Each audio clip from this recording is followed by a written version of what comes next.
2019, this is the committee of the whole.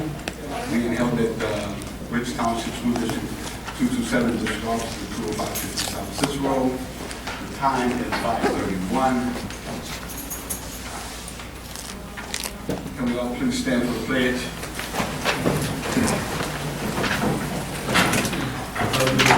To the flag of the United States of America and to the republic for which it stands, one nation, under God, indivisible, with liberty and justice for all. Please call the roll, please. Here. Preston. Here. Carter.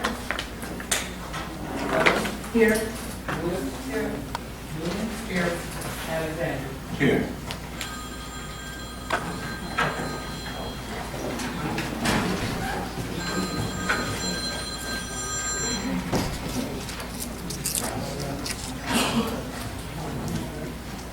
Okay, first, before we go into anything else, I'd like to get a motion to go into executive session. For what purpose? Purpose is to discuss the options, matter of fact, we're just read everything off that we normally would go into, so you guys can understand. We're going to go in there to discuss employment, compensation, discipline, performance, dismissal, specific employees, public body, for legal counsel, public body, including the hearing testimony on a complaint lies against an employee of the public body or against the legal counsel for the public body to determine its validity. 5 ILCS 120/2, the placement of the individual students in the special education program and other matters related to individual students. 5 ILCS 120/2, and litigation when an action against the affecting or on behalf of the particular body, public body, has been filed and is pending before a court or administrative tribunal. 5 ILCS 120/2. Get a motion, please. Moved by Ms. Newman. I'm sorry, I still don't understand why we're doing it at this particular time instead of following our schedule. I second. I still didn't agree with why we're doing that at this time instead of following our agenda. Because I was asked to go into executive session, and that's an issue that we went back to discuss. There's some pertinent information that we need as a board. Pardon me? I'm trying to explain to you, there's some pertinent information that I think we need as a board that will benefit the next segment of the discussion with the community that we want to know before we open up to the rest of the community, so we can have that knowledge. I second. Newman, Ms. Coleman, second. Ms. Glenn, would you call the roll, please? I do. Coleman. Lawrence? Yes. Preston? Yes. Carter? Yes. Lewis? Yes. Yes. Alexander? Yes. Motion passed. We're now going into closed session. We will be back shortly. We will be so much to come back.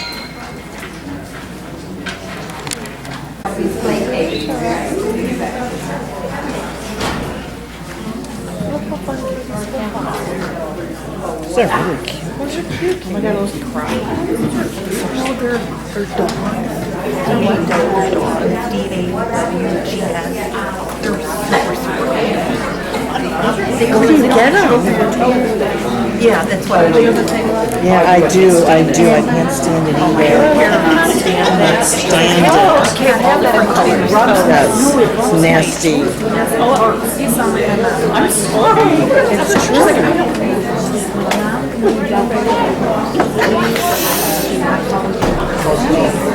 My son calls me gone.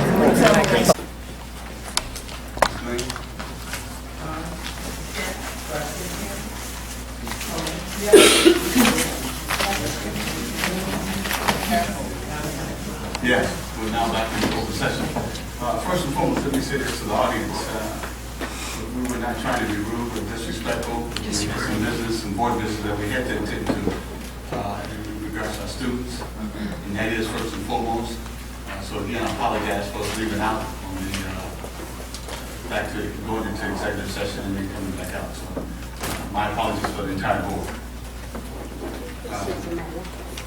Rules of engagement, we have approximately 20 minutes for public comments, so the recognition of citizen disclaimer. The purpose of public comment is to allow the public to provide their input on school issues. The comments made by the public are not an expression of the opinion or the position of the school district, Board of Education, or any of the individual board members in their official or individual capacities. Please refrain from mentioning the names of any students, and there's a 4-minute time limit on each speaker. The first person that I have was Robert Colbeck. Yeah, right here. I would like to yield my 4 minutes. I speak for my seat. I'd like to, I was given as a choice too. I'd like to yield my 4 minutes to a member of the option 7, please. Okay. Constance Means.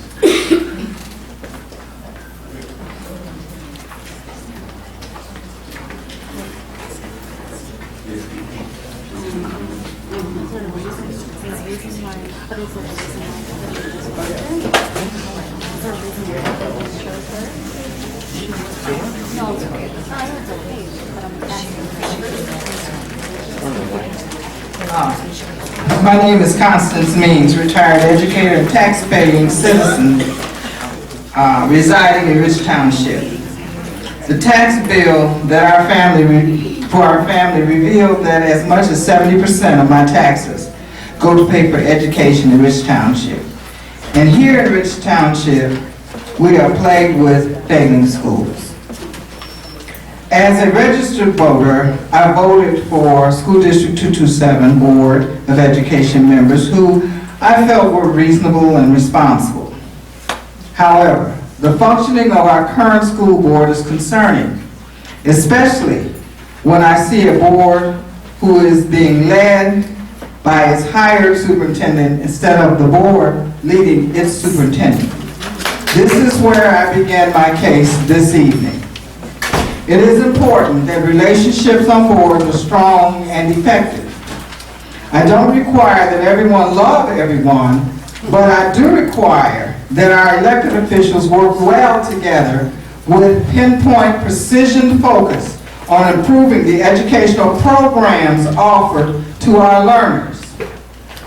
Wasting time on personal and private life matters is just that, a waste of time. Now, I want to share with this room an option not put forth by our current superintendent, Dr. Johnny Thomas. That option I will call option 7. And it has a heavy focus on building a powerful educational program. Why, you ask, should we focus on ed programming and not on buildings? 1, decreased enrollment in School District 227 schools, which is now resulting in cutbacks of facilities, school campuses, buildings, and loss of jobs in the district. 2, the opening of a charter school that severely limits its enrollment and was never designed to give every learner in this School District 227 an opportunity for being educated there and thereby benefiting from its presence in our community. At the same time, contributing greatly to the failure of 227 schools by taking millions of dollars off the top of the 227 budget, causing 227 to lose such important support programs and staff so that 227 may offer improvements such as increased counseling and decreased policing.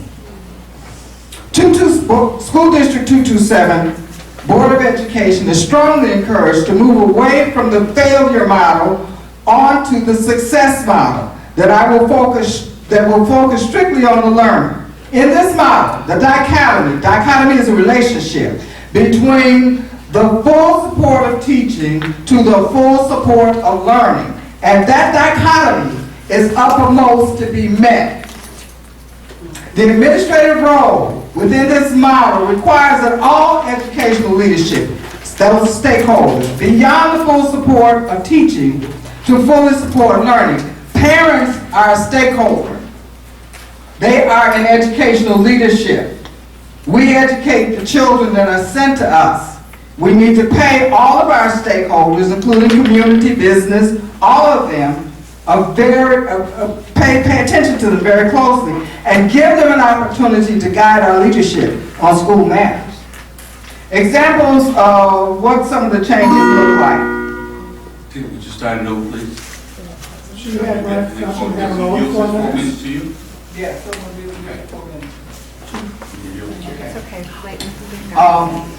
She's got bobs in the rows. Okay, examples of what some of the changes can look like. Teaching. Improve instructional methods by partnering with a major university to bring best practice from theory to practice on sites. Provide more time for teachers to develop as leaders, perform the task of teacher leaders, and to continually advance instruction and curriculum. You won't need all that personnel at the district office if you develop teacher leaders. They take care of the curriculum instruction right there at the school. Provide leadership training that helps all stakeholders clarify their roles in educational leadership to fully support teaching, to fully support learning. Provide an educational program that advances learning beginning immediately. This doesn't take 9 months, 2 years, 3 years. Start immediately. Provide clarity in the full focus and function of all educational leadership, inclusive of the board and its hirees, putting everyone on the same page in the full support of learning. We hire the superintendent. We elect the board to hire the superintendent. We need to see these relationships straightened out. I will end with this tidbit. Programs are what sells homes and communities, not buildings. Unless those buildings are so designed as to fully support the vision of education within the district, which should be fully focused on success and not failure. It is possible and this can happen beginning immediately. I know this because I've done it. Thank you.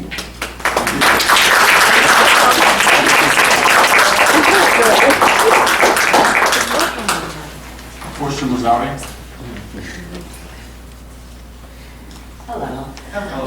So, I don't have a speech or anything. This is what I'm going to say. First of all, I wasn't even aware of all these different meetings because whoever is doing you the phone blast, they're not doing it correctly.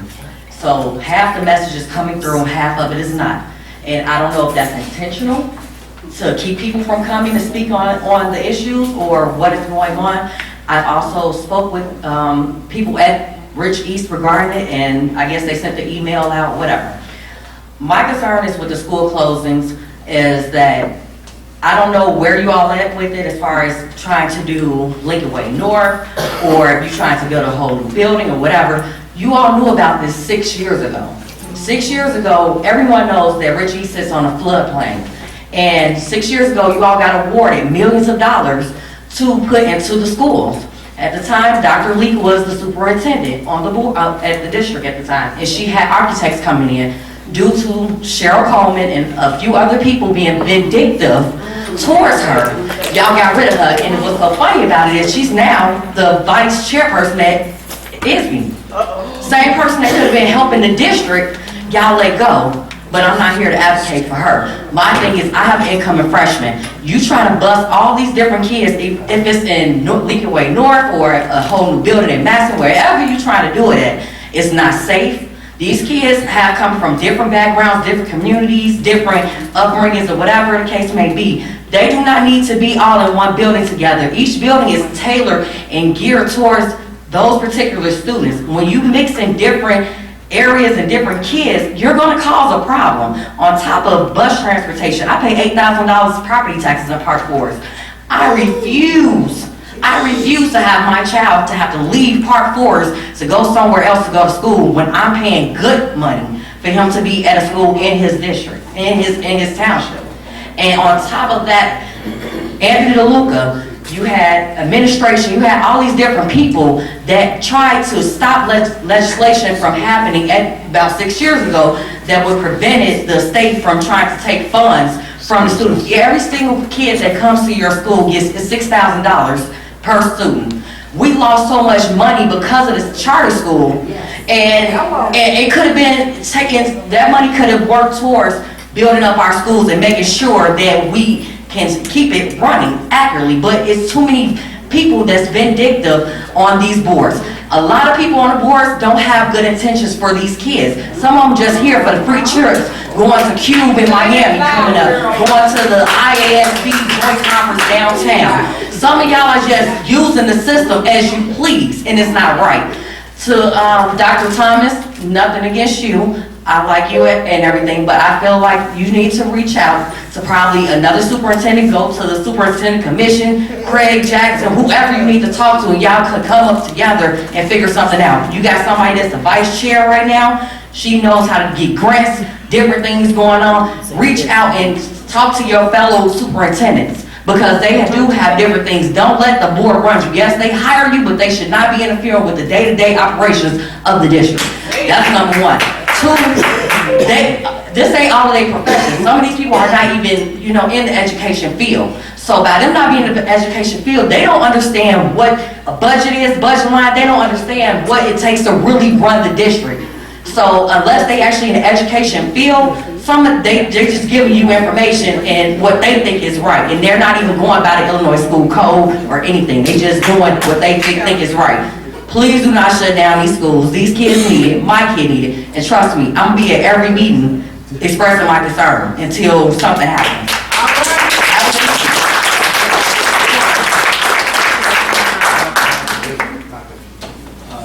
Number 3, Assistant Superintendent of Educational Services, Dr. Boyd. That was the last time.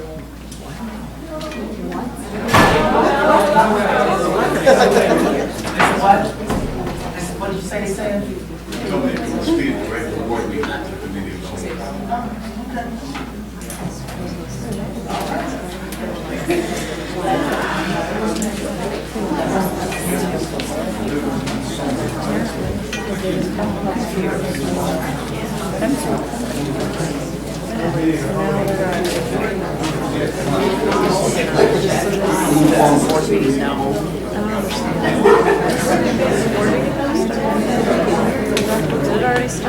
No, they didn't do the roll call, do the pledge or a roll call, so no, they went back into the community of the whole, they never did.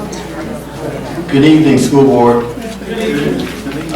One of our agenda items for this evening is to discuss a very exciting opportunity we have for Rich Township High School District 227. I'm going to ask Mr. Scott, one of our division lead, to come forth, and we will follow up after. Good evening. I'm Mr. Scott. I'm the division leader for STEM at Rich Central High School. Came across last August or July-August, somewhere around there, an opportunity for the district that I thought was really pertinent to provide or at least to knock down some barriers that do exist in relation to providing students in our district an equal playing field with their counterparts nationwide and globally.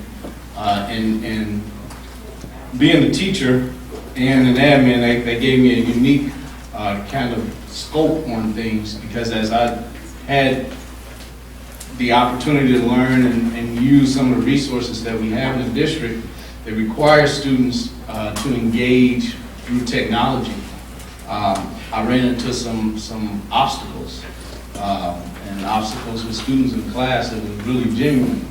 And so what came across my desk was an opportunity from through Khan Academy, but from Sprint, and knowing that I would receive the support from the district admin, I immediately kind of really excitedly forwarded that over to Dr. Bournet and Mr. Bonomo, and let them know that this is an opportunity that I think is really pertinent for our students to impact their engagement and provide them with an opportunity to be on an equal playing field, as it pertains to the resources that are available to them.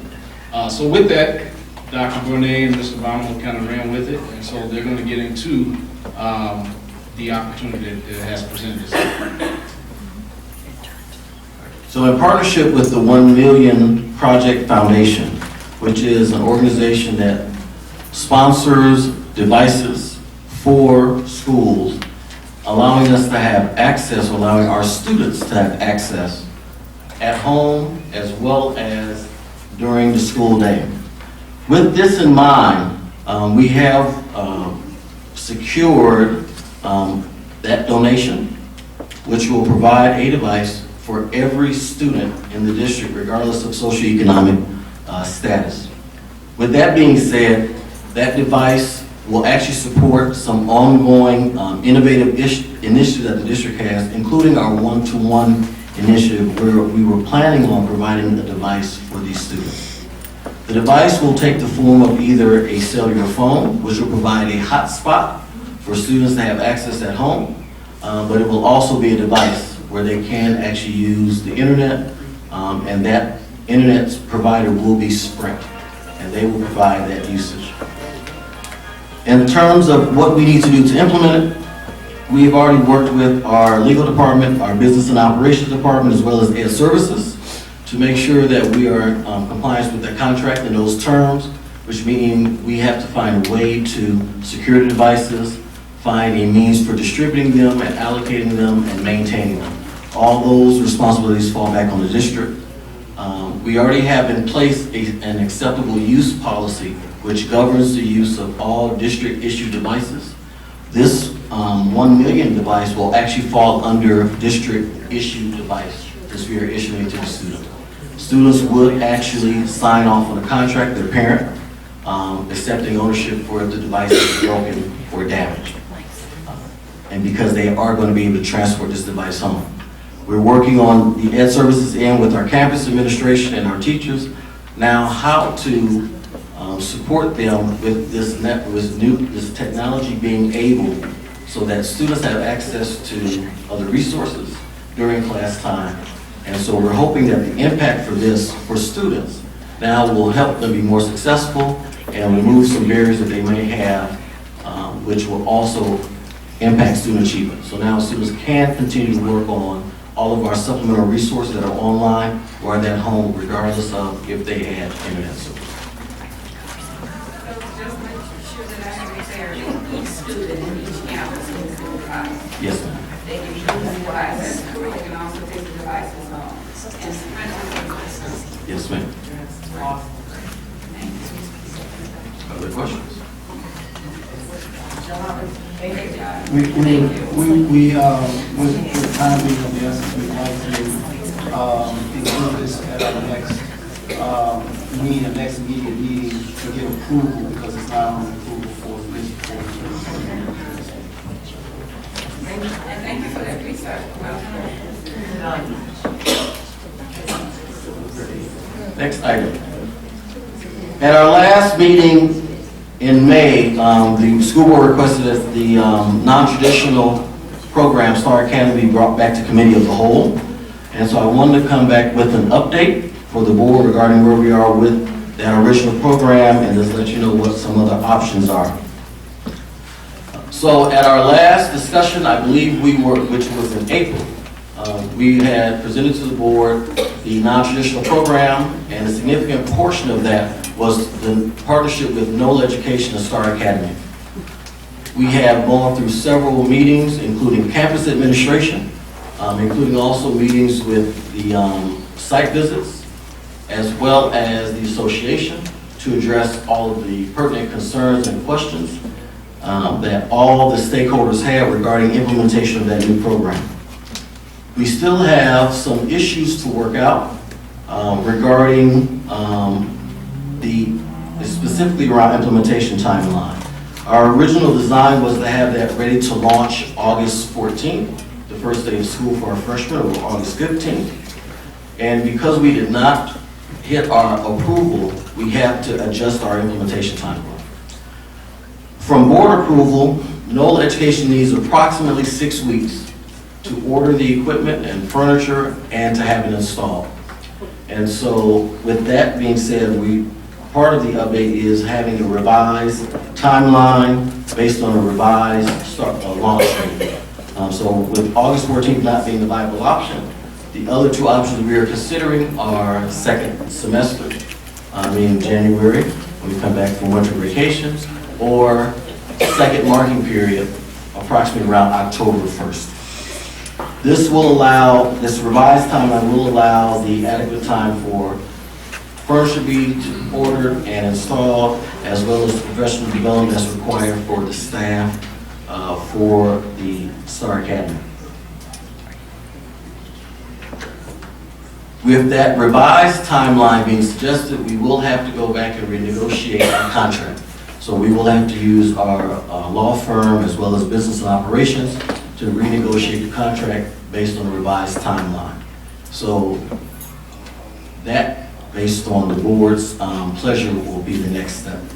In the meantime, we're going to share what we're going to do to address those students who we have already identified, which would be placed in that academy. And so one of the recommendations were to have the students who were class of 2019, who had not met the graduation requirements.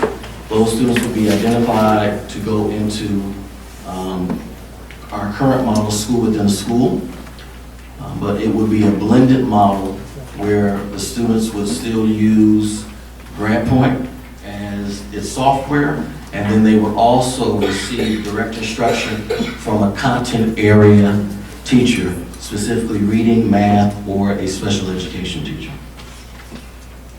We would have that model within our current school day because it would be a placeholder so that we can still meet the needs of those students while they're waiting for Star Academy launch, either second marking period or second semester.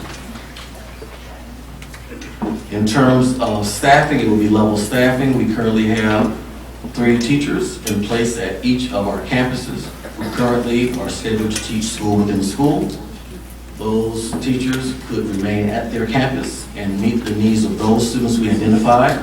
They also could be relocated to one campus to maximize resources and to meet a larger population. So that would be a recommended option as a placeholder until Star Academy launches either second market period or second semester. Questions? So is our target group still only to one group of the students who did not graduate last year? So that's the only target group? And then other students identified, not just our seniors who are off track, but any off track sophomore or junior could also be identified for that placeholder group, which would be our target population anyway, any credit efficient person. We have kids going into now they're going to go to the school within school program we have now. Yes. What's the difference between Star Academy and school within school? That was always a question that I had. What's the difference? So our current school model doesn't have the hands-on project and curriculum that Star Academy provides. So it's just going to be GradPoint only.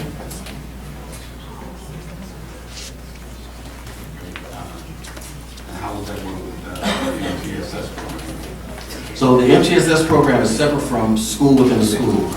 Whereas school within a school with support, it is an all-day program where the students are scheduled to be in that room all day. MTSS is by class period. So a student can have one period of MTSS during a study hall as opposed to being in MTSS all day. MTSS specifically only focuses on reading and math, and it is not credit recovery. It is an intervention for the district. And the the last time I heard us talking about it, there were still some issues, contractual issues with the union. That's all resolved. The last meeting we have one more meeting we need to schedule with the union to address their other concerns. Their primary concerns was around scheduling of students and the teacher workday. So roughly how many students will we get in September? So if we do the one model, the teacher's approximate class cap is around 24 to 25 students. with that one paraprofessional if they're at each campus. So we would probably serve somewhere between 75 to 78 students. That's district-wide, just for the stopgap measure. It's level funding, so I take that back. It's level staffing. However, transportation, if we decided to bus students from East Campus and Central to South, would be a transportation cost. If we leave that teacher in place with the para at the individual campus, there's no transportation cost.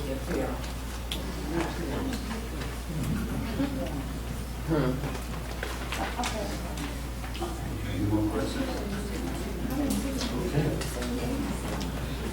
Next, for our Governor State University memorandum,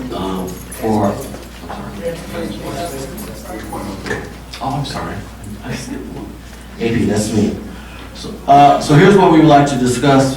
We did upload to board docs the advanced placement program description, one pager for 2019-2020. We wanted to bring it to the board for two reasons. We wanted to change some of our practices and procedures around advanced placement. There were things that we have done this past year to incentivize taking the test, and we wanted to make it concrete and start off with that expectation that is clear at the beginning of the school year. So in the past year, we did have students encourage every student to sit for the exam in any AP course. We incentivized that in our years past by waiving fees, the district underwriting the cost of the exam fees. And this year we are actually moving towards making it mandatory that every student sit for the exam, with the caveat that advanced placement credit will only be issued if you sit for the exam. So in the past, it was, we wanted you to sit. We had some students who responded to that incentive or responded to the expectation inconsistently. So this also is the first step towards increasing performance on the exam and increasing student buy-in, so that they also not just want to take an AP course and not take the exam just because they want the AP credit, but take the AP course, put in the work, and also earn the credit. And so it marries both of those intrinsic values. The only other significant change, in addition to our advanced placement program, this document will be posted on our website after the board review to communicate all of the expectations for every AP student. The only other new thing that we've added this year as an instructional leadership team, we looked at our students reporting to school on the days of AP exams. As you're aware, those AP exams run about 2 weeks in the spring, and some students have multiple AP courses. What we would like to do is physically put in place a procedure for students who are taking AP exams to excuse absences during the morning of an AP exam if you have an afternoon. So that student could use that time to meet with the teacher to get extra prep, to do some studying, or to excuse that student in the afternoon if they have an AP exam in the morning for the same rationale. Currently, our AP teachers do have work sessions or sessions before AP exams where students come in before the exam to get a little bit of pep talk before they go take it, or take 2 hours to go over some math formulas that they may need. So we just want to put a formal practice in place to support that. So just to clarify, so when you say excuse students, you're not talking about excusing them from a half day of classes, you're giving them some alternatives? Yes, so they report to the AP structure that they have in the morning. So if it was the AP Econ in the afternoon, their AP teacher might have a class that morning to go through and go over some lessons. So that excuse to stay at home. Questions? Can you just briefly talk about the semester end of the year exam and Yes. how that plays into this as well? So also one of the ways we can incentivize students to take the test in addition to waiving the fee is that if a student has earned an A, B, or C in their current course, they are waived from taking the final exam for that course because for us, the culminating exam will be the AP exam. So as opposed to having students sit and take another 90-minute testing on the content that they're already going to cover on the AP exam, we feel that it's better for them to use that effort for the AP exam. So incentivizing it was also something we've done in the past 2 years. Once again, we're making it concrete by communicating that at the beginning of the school. We also did include A, B, and C. One, because we still want some students to be encouraged to still shoot for taking that exam and not go into with the mindset like, I didn't get a B, I'm not going to even bother. Because there's still an opportunity for you to still earn a 3, even if you are faring with the course satisfactorily. I've got a question. Is it possible that if they're waived out of the class for a particular test, that they use that prep time or that class time for prepping for the Absolutely. And we can definitely make that suggestion to our AP teachers, that time, if it is used, that we can recycle it. Thank you. That's what I asked about the numbers of AP exams. So we can get you that information for the number of students who took the AP exam shortly. We are actually compiling all of our end of the year data for our upcoming return back to school and admin retreat. So not just the number you took, but the range of scores. And that also will come back in shortly.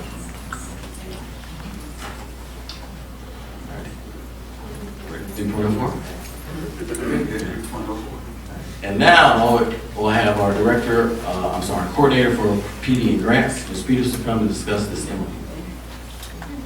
Good evening, Board, Dr. Thomas. I'm Samantha Peterson, your Coordinator of Professional Development and Grants. I'm here to discuss with you tonight the Governor State University Memorandum of Understanding Agreement. What that is it's a partnership with Governor State University. What they would like to do is come in and utilize our glass studio at Rich East 2 days a week for 3 hours per day. The college students themselves would be taught in our studio, but our students would not be in those classes with them. It would be on Tuesdays and Thursdays from 9 a.m. until 12:30 p.m. The maximum number of students that Governor State would be allowed to enroll in this course are 10 students. Governor State University will be required to pay for and complete background checks and provide us with that information for all students enrolled in the course prior to the students being able to enter the campus.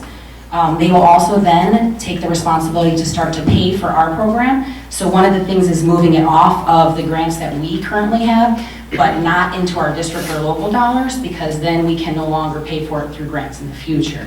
So this gives us the opportunity to put it on Governor State, and then still gives us flexibility for funding in the future. They would provide the instructor for our after-school program. The instructor would also be hired and be an adjunct professor at their university. So dual credit is something that we will be discussing again in the future with them.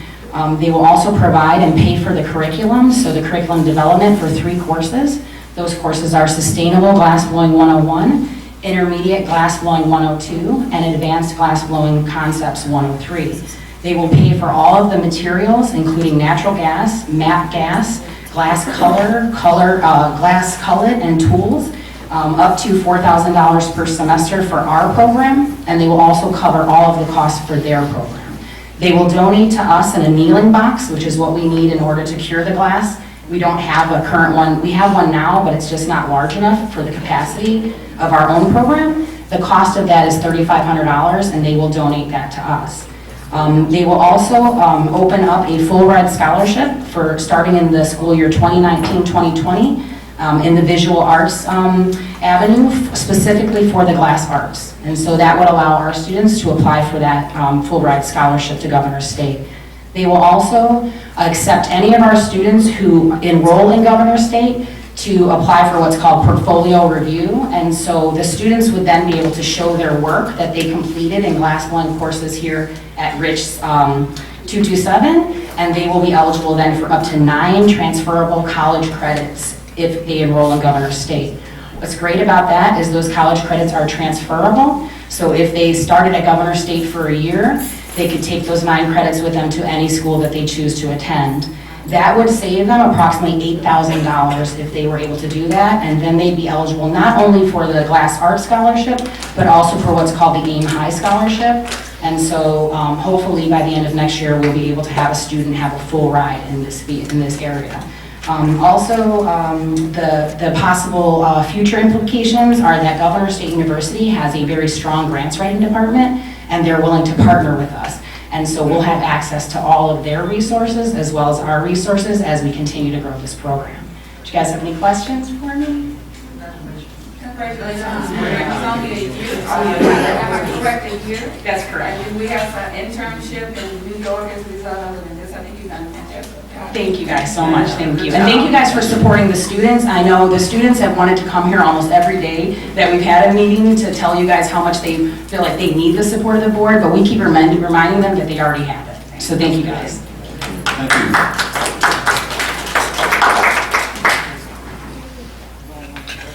Before this as you're coming up back there, request to move your annual report if you can to our very next scheduled board meeting.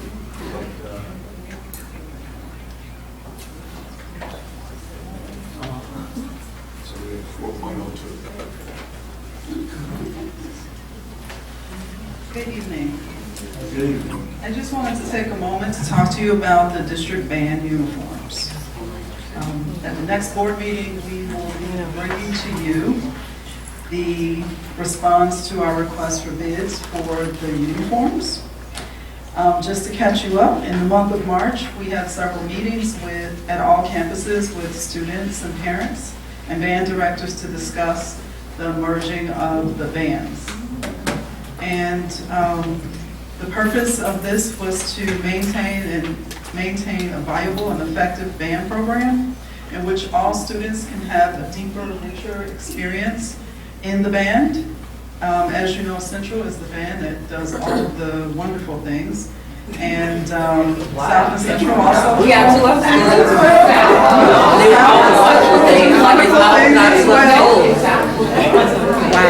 Yes. Wow. Yes. Who hired you?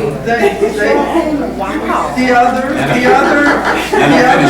bands also do wonderful things as well. But merging the bands will allow all bands to have the same rich qualities. Pretty crappy. Excuse me, can we finish?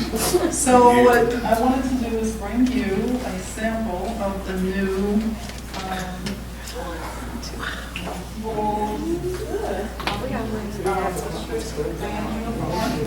here on the side. So the students will still represent this.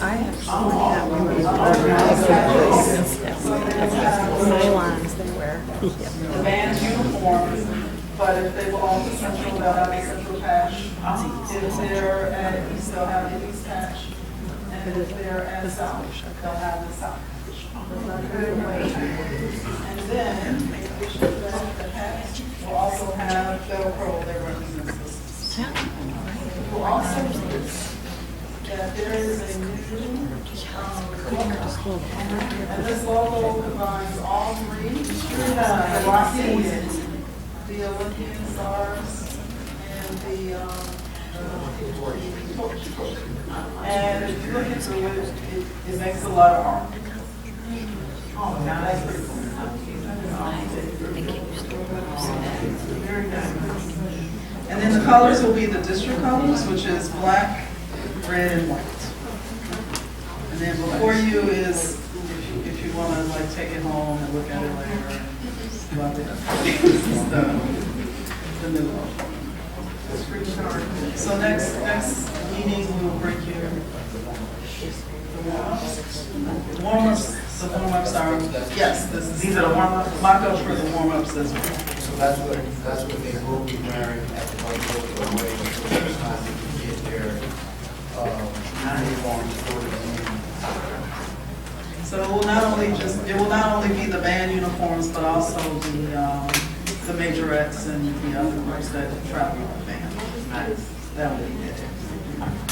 The question was, do you remember the lead time in terms of once the board approves, if they approve the band uniforms and the amount of time it takes for them? About 12 to 16 weeks.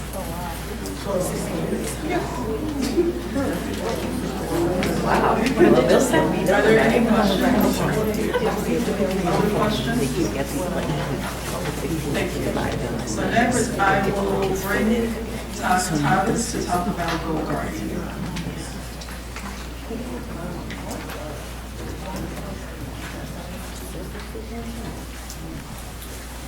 Good evening, Board. Good evening. My name is Katavis. I'm the IT Director for the district, and I'm excited tonight to bring you an informational item that you have in your board packet regarding the purchase of a cloud-based application called Go Guardian. As we move forward toward our one-on-one technology initiative, it is imperative that we provide 3 types of services and coverages on the Chromebooks that we have, and I'll speak to them specifically. The Chromebooks must be filtered, content filtering. The Chromebooks must be managed, and the Chromebooks need to be monitored. We assessed these 3 components before we made a decision on Go Guardian. We evaluated 3 vendors, our tech team, along with our tech coaches and teachers as well were involved in the evaluation process of 3 vendors. Go Guardian, Lightspeed, and Impero were the 3 vendors that we researched. Obviously, the winner, I don't want to say winner, but the vendor that met most of the matrix that we had was Go Guardian.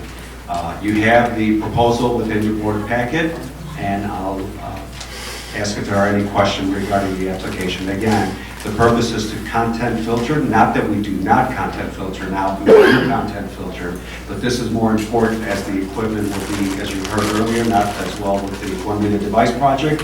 Once we roll out our initiative, not only for the staff, but for our students, the information and content needs to be filtered appropriately when it's outside of our building. We need our teachers to be able to manage the devices within their classroom, to provide structured curriculum and content on those websites, and also the monitoring within the classroom as well.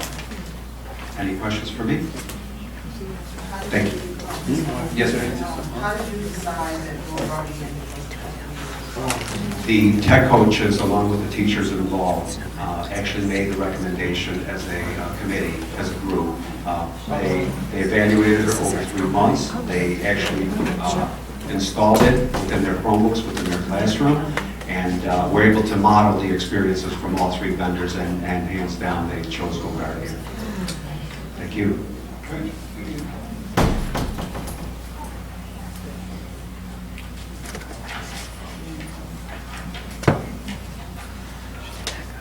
Hello again. Hello again. I'm going to discuss the thought exchange results.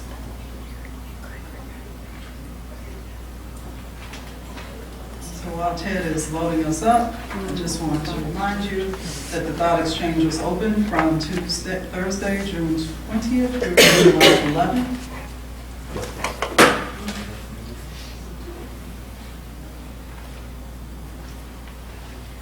And he also held 5 community forums, 1 at each campus and 2 at the district office. The idea of the thought exchange and the community forums was to provide transparency in the decision-making, to allow stakeholder input and have interested parties be included in the conversation to assist the board in their decision-making. The thought exchange was designed to find out what was the most favorable option. So the question was asked of the options, which is more favorable, and asking people to assign an option number to make it easier for us to process the information. The initial thought exchange results indicate that there were 389 participants, there were 462 thoughts, and there were 9,630 ratings. Those were the stars. 238 people shared their thoughts, 195 people rated thoughts, and 223 people explored thoughts. One question was to ask the groups if they were either a parent or guardian, a staff member, a student, or community member. This information indicates that most of our adults were community members, followed by parents and guardians. And staff also participated, but students participated at 3%. And this lets us know that we need to get more input from students and also more input from parents. And we're assuming that the summer break had something to do with that. And our staff. And our staff as well. We also asked the participants to identify with a campus. So we had 37% or 126 people from Central participate, 34% or 116 people participated East, and then 29% or 97 people identified themselves with the South Campus. So what this is, it shows you how the thought exchange works. So every time we had a community forum, that was when most people would go in and put in their thoughts and then rate them. But here you'll see the little people represent the people going in, putting in their thoughts, and then the little bubbles represent people ranking those thoughts or starring those thoughts. And the outliers are people that had thoughts, but no one sort of started. So in order to organize the results, and there was a lot of information, I'm just going to talk about the top thoughts, the top stars, and the top 10.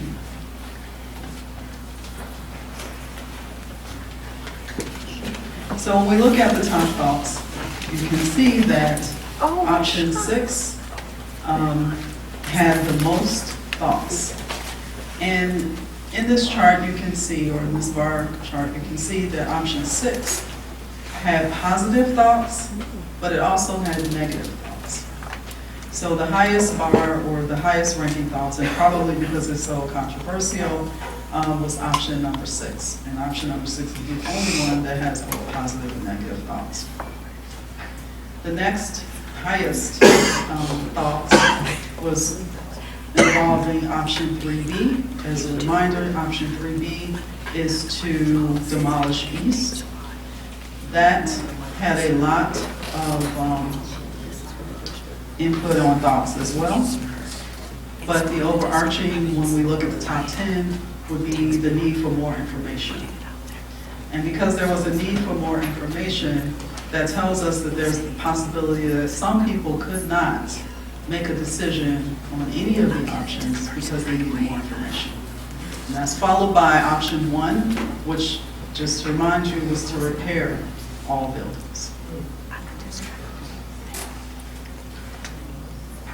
So again, once people put in their thoughts, then others go in and they star those thoughts, and then people can come in and star those as well. So when we look at the number of stars, we can see that more information was one of the overarching thoughts that got the most stars, followed by no options, and then followed by option 1, which again is to repair all buildings, and then option 6, which is the Lincoln Way purchase. So if you compare both the thoughts and the stars, you will see that option 1, option 6, and the need for more information were the highest thoughts and rankings. I do want to make sure that the board is aware of that, that fourth option. So in the first, if you go back and you look at the first slide, option 6 having the most thoughts was the positive part. So the thoughts that were positive as it relates to option 6. If you go and you look then as people go in and start to rate those options, go to the next one, you see negative option 6 is higher star. So the negative impact that people had or felt about option 6 is rated a lot higher. Whereas you can see the positive option 6, or the comments that were positive, falls down towards the end. So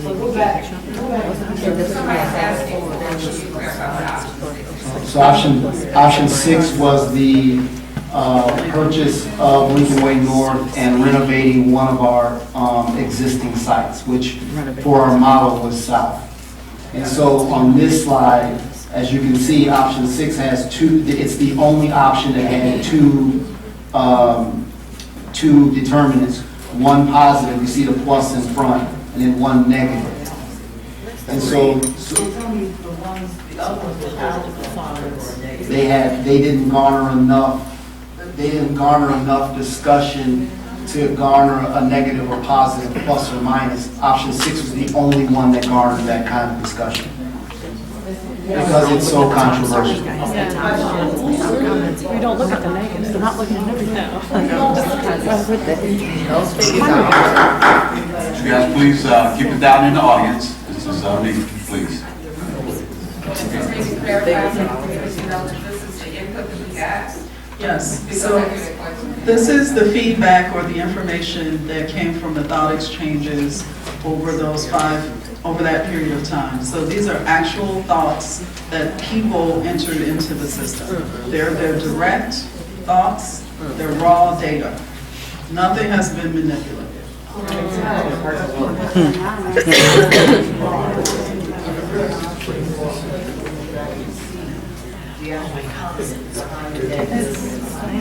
Yes, I will share some of those with you. I'm sorry. Yes, I will share them with you. To the audience, we must keep it down so that we can hear. We're trying to find out, same thing you're trying to find out. We're getting this information for the first time as well. So please keep it down so the speaker can continue to present and we all can hear. Thank you. Are there any more questions regarding this? So you know, we will make sure that the entire piece is posted on our website with the URL, so that people can actually go in and actually see the comments and how they fell out. And yes, so if we pull, you can click on to each of those bars and see what comments are up underneath each one of them. Okay, so the question I have now then, I see that there's a number 58, 35, 32, 13, 10. What do those numbers, and a 6 down at the end, what do those numbers? Total number of thoughts. Just total thoughts. It coincides with the bars. So only 13 people or 13 thoughts were given towards option 4, only 10 thoughts were given towards Correct. option 2. Yes. Because it's not because one person can be given multiple thoughts. Am I correct? Correct. One person could, but that's just the number of actual thoughts that are collected. One person might can read multiple minutes. So, okay. Any more questions regarding this slide? So this slide talks about other considerations. So as people were going into the thought exchange, if you attended any of the meetings, you noticed that there was a lot of conversation about things related to the options, such as transportation, tax increases, history of maintaining buildings in the past. There was some discussion about school consolidation. So this, what the thought exchange did, is it divided the thoughts into 2 buckets. One is specific to the options, which were the 2 bar charts you just saw. And then these are all of the other considerations outside of specific options that people wanted to bring to our table. And so when we look at those rankings, you can see that the thing that was starred the most was making sure that we retain tenured teachers or teaching and staff. And then there was other comments regarding the district office and why it wasn't included in any of the options. Closing the district office and moving district staff to one of the buildings is what that means. And then transportation concerns were voiced to us and also came through in the thought exchange, as well as the community is just retaining the richness of communities and keeping schools in the communities. Okay, so can you, for teacher and staff portion, on the very first chart, you only showed up, you only had 9 teachers or something like that, or staff members that, so they generated that much? On the other consideration side. Yes. So what you're looking at, I want to make sure you understand what you're looking at here is if you look on the left, it says the star score. So it isn't about the number of times it was mentioned, it was how many other people saw it and scored it and said, this is So it scored pretty high. So it scored pretty high. Finding a way to do something with the district office in terms of including it into options was rated really high in terms of what people were starring as very important. Transportation, considering the impact of transportation, was something that was very significant, and it stars really high. Making sure that the community is respected in terms of what happens with the kids and keeping in mind the impact on the community and comments associated with that were scored really high.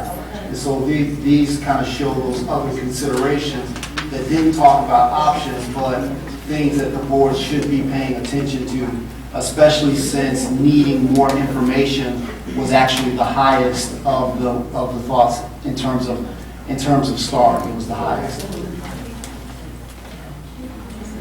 Any other questions regarding this slide?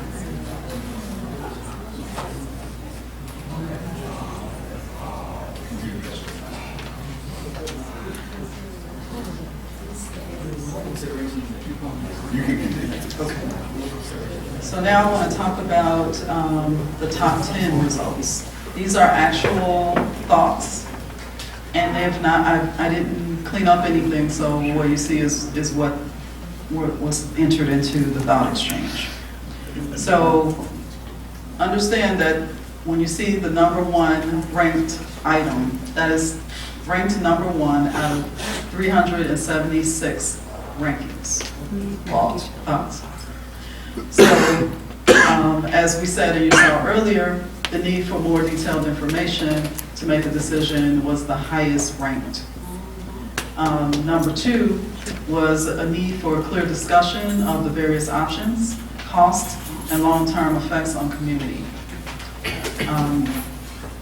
The people that participated said that the presentation lacked that information, and they did tell us that when we were out.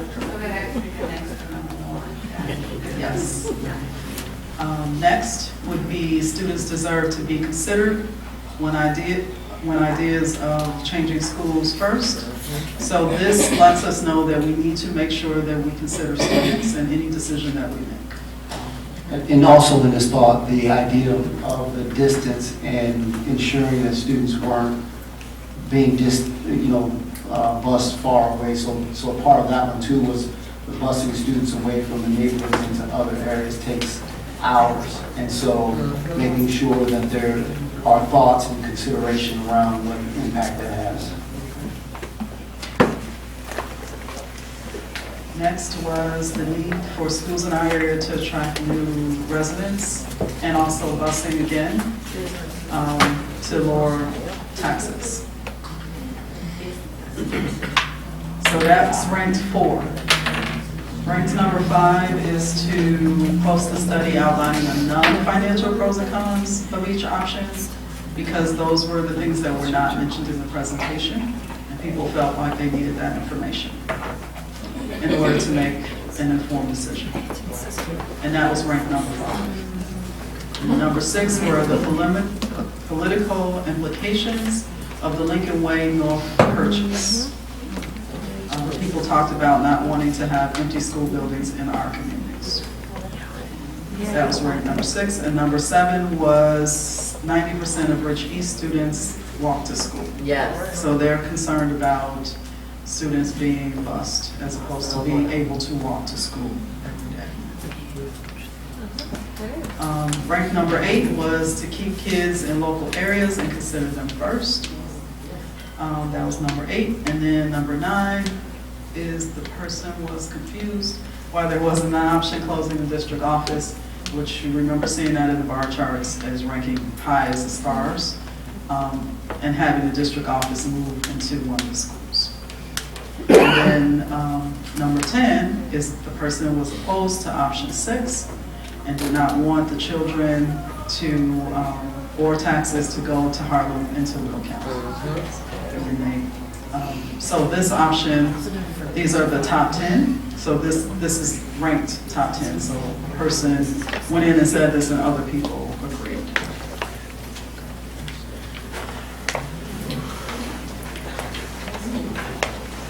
Are there any questions?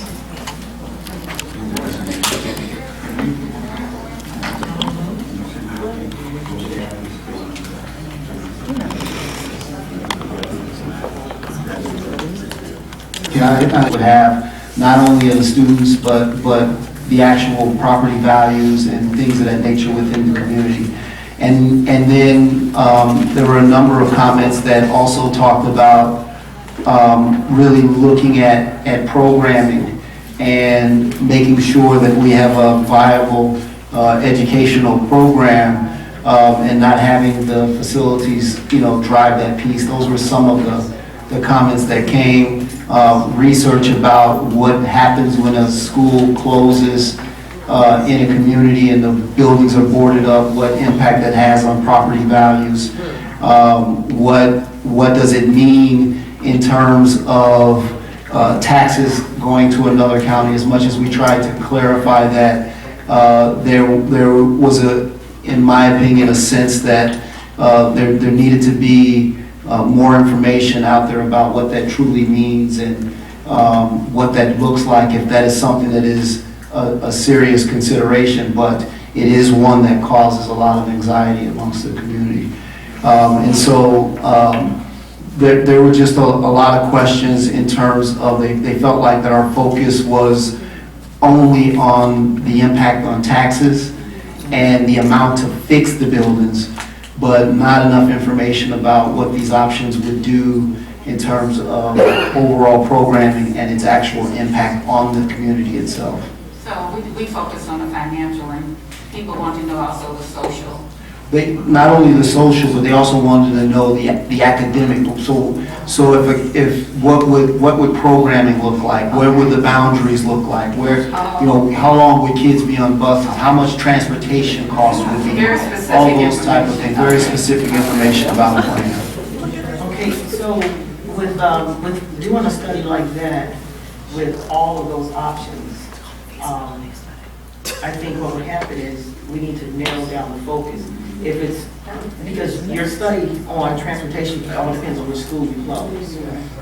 So, and then your study on options and overall programs all depends on the location, and the boundaries all depend on which school you close. So what I would recommend the board do is put the options back up on the board so that we can at least look at overall all of the options to see if there are any that we can eliminate now, and which ones we can then send the district into a deeper study to tell about transportation, overall programming, boundaries, and things like that.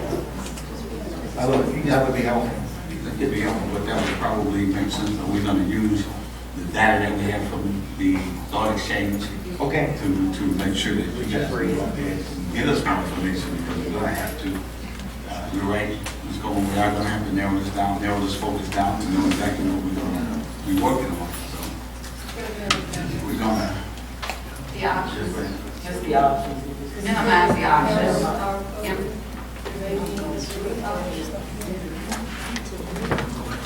I don't know if you guys heard that.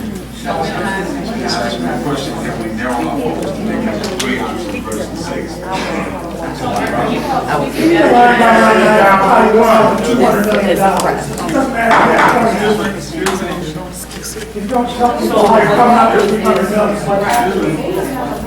If we narrow down the options, but we know that we have the board, there's an itemized list for every option, for every school, what it costs to put on a door handle, redo the flooring, redo the bathrooms, and the hospital, fixing up all the lights, things like that. And if you look at it, if I'm not mistaken, in each option was embedded a field house and a pool. We have the option to say, let's give an example. We have an option to say, we like option 3, and we don't want to put a pool or a field house in any school. That significantly reduces everything. We also have an option to say, we want to go with that, and we want to include a field house and a in one school. So as a board, we have to understand that there's not just 6 options, there's a ton of options. We can a la carte the options that we want. I agree with you, Cheryl. What I don't think that we should do is I don't think that we should be making a decision to narrow these options based on need. And definitely not based on what we got from the thought exchange. Thank you. And there's because we don't have a vision. And I know that one of the things we talked about is setting a vision at our retreat. So let's figure out what we want to do, what kind of vision we want to set, and then talk about how the facilities will meet that. That would be my suggestion. Okay. Thank you. Thank you. What should the staff do if this our administration team just wait till our retreat? Well, our retreat is this week. The suggestion is going to be at the retreat that we talk about a vision. We try to set a vision for the board. But in the interim, because I think one of the concerns from the community is a lack of transparency and information, because they don't know how to derive this information. So I think we need to have some way of disseminating that to the community so that they can understand it. The board don't even understand it.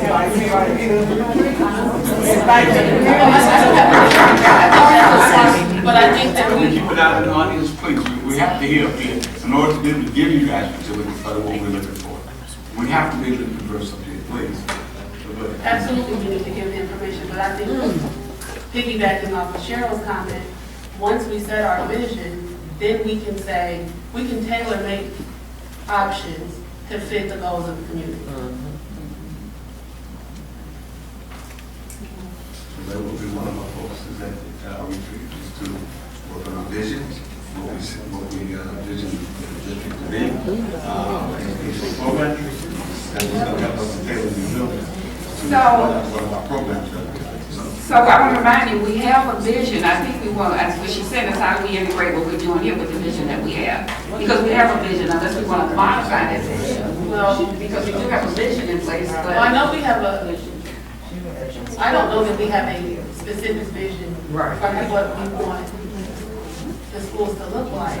Exactly. Because we have a bunch of different options here. I think we just, we may need a vision. You need a vision for this. We do have a vision as a district. Yes. So you need a vision for this. Right. Because I was related to it. Correct. But when it comes down to overall options for overall programming and academics, if we're talking about options for overall programming and academics, right now with the current state of this list, we can't basically send the administration team to provide that portion for all of the different options because it would vary based on what decisions we make. So it's too many options for the administration team. Are we recommending that we hold off and not make any direction to the staff on what to do next? Because I would like to see them continue to move forward, provide more information to us so that we can get the information out to the public. Well, that's not the recommendation here at all, because we do have to keep moving. However, we do have a retreat coming up where we're going to discuss several items in the schools, and these 6 options, whatever we have up here, it's going to be discussed as well. So it's not to do that, but it will come to this Dr. Thomas's statement that he is. I don't know if it would be prudent right now, Cheryl, because we're all getting the information right now. Right. What I'm trying to state is this, is not on the agenda for our retreat to discuss anything. Anything we discuss of this magnitude has to be an open session for the public, so we can't discuss anything. Well, that's what we're talking about, the vision. Yeah, and that is on the agenda. The vision is on the agenda. Okay. So, okay.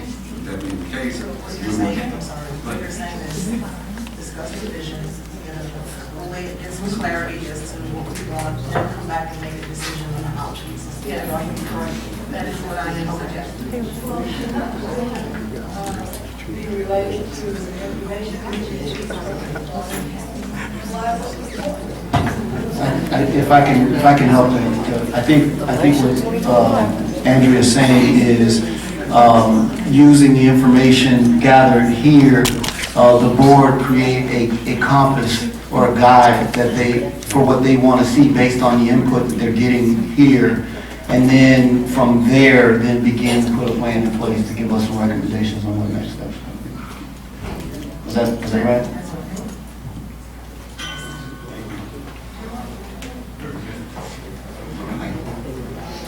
With that being said, I don't have to repeat it. What I would like to do is make a motion to adjourn the meeting of the whole. Moved by Ms. Moon. Second by Ms. Ryan. Call the roll, please. To your school district, so I just want to compliment her and congratulate her on her accomplishments as well. Do you guys have any questions? What's the date for this parade? August the 17th, and we're meeting at our school district at 8 o'clock, and the Fun Festival starts at 10. It's from 10 to 3. And my telephone number is, she's telling me, you can reach me at 708-720-6394. I'll repeat, 708-720-6394. Do any of my board members have anything they want to add? Thank you. Thank you. Angela Brunson.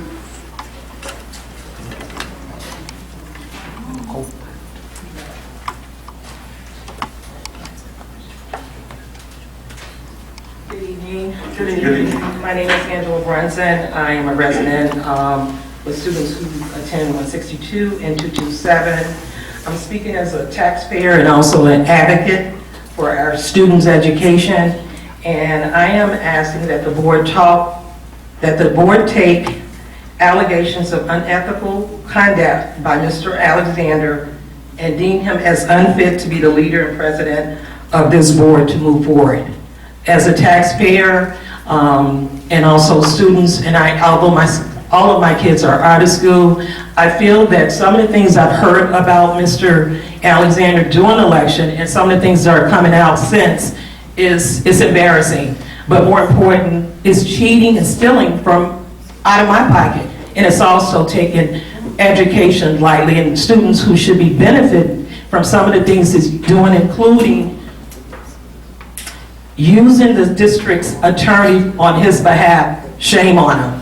And that's just one of the many allegations. I think maybe he should stay on the board, but he shouldn't be in a position as the leader of this board to move this district forward. Thank you. Alexandria Wilkes. Pass. You pass? Yes, sir. Oh, wait, I'll take your side. Can I take your side? Okay. Holly, want to go Holly Fingerly?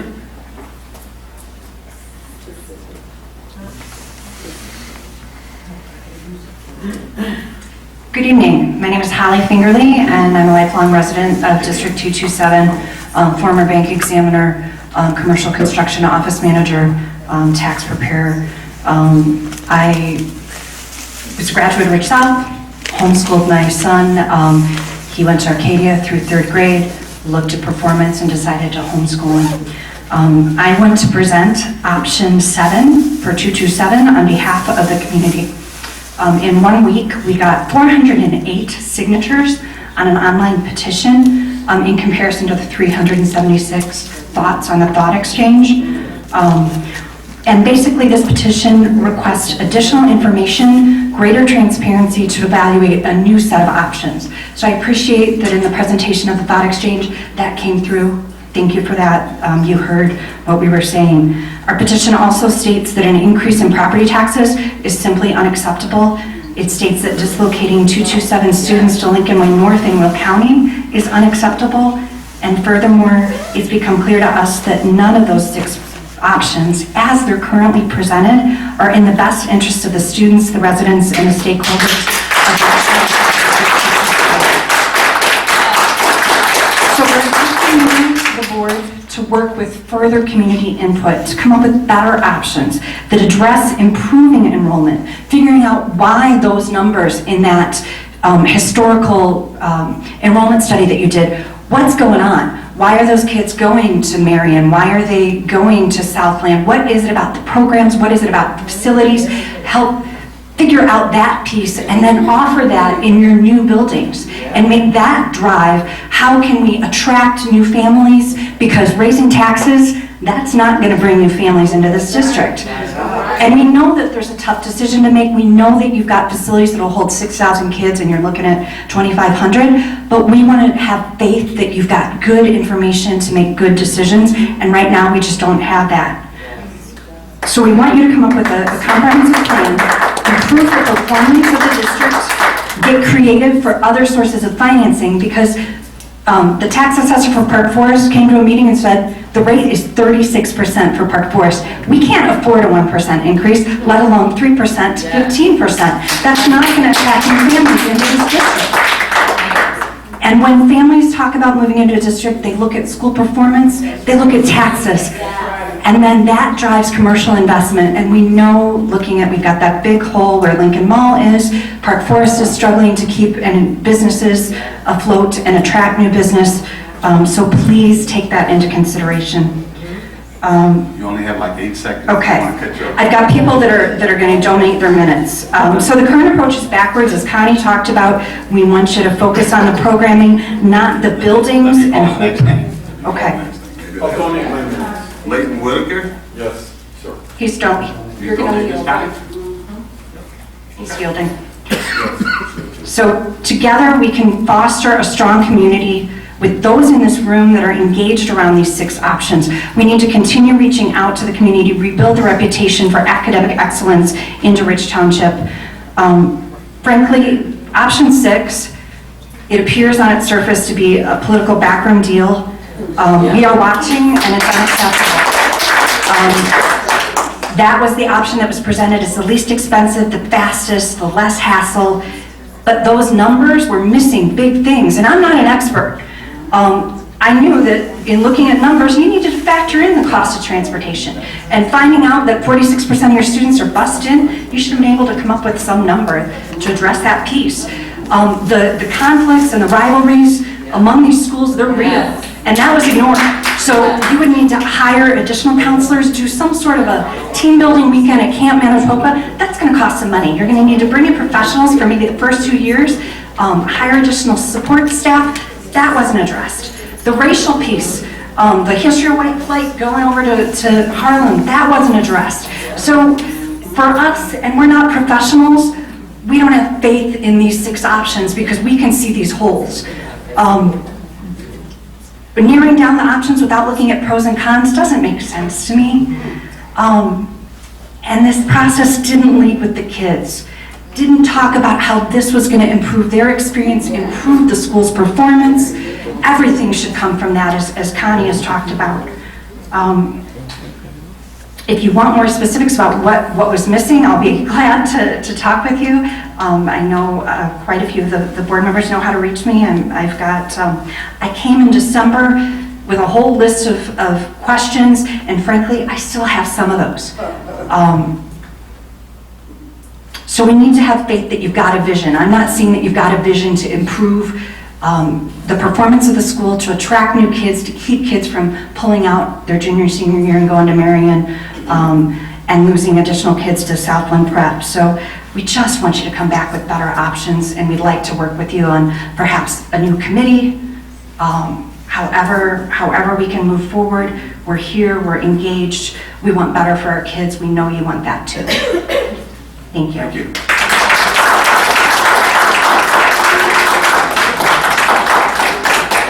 Dr. Faye Hughes. I donate my minutes to Miss Means. Constance Means. Again, good evening. Good evening. I'm going to talk to us today. I'd like to have a discussion about charter school and the disadvantage that it's placed this community in. The charter school was a thought from some folks who felt disempowered to work with the 227 board, and that was not all of you at the time, to make change. And so some people went down to Springfield some prominent people in our community went down to Springfield, decided that they would spring the idea of a charter. However, I have a question. The charter school in most areas would require a referendum. I don't ever remember voting on a charter school.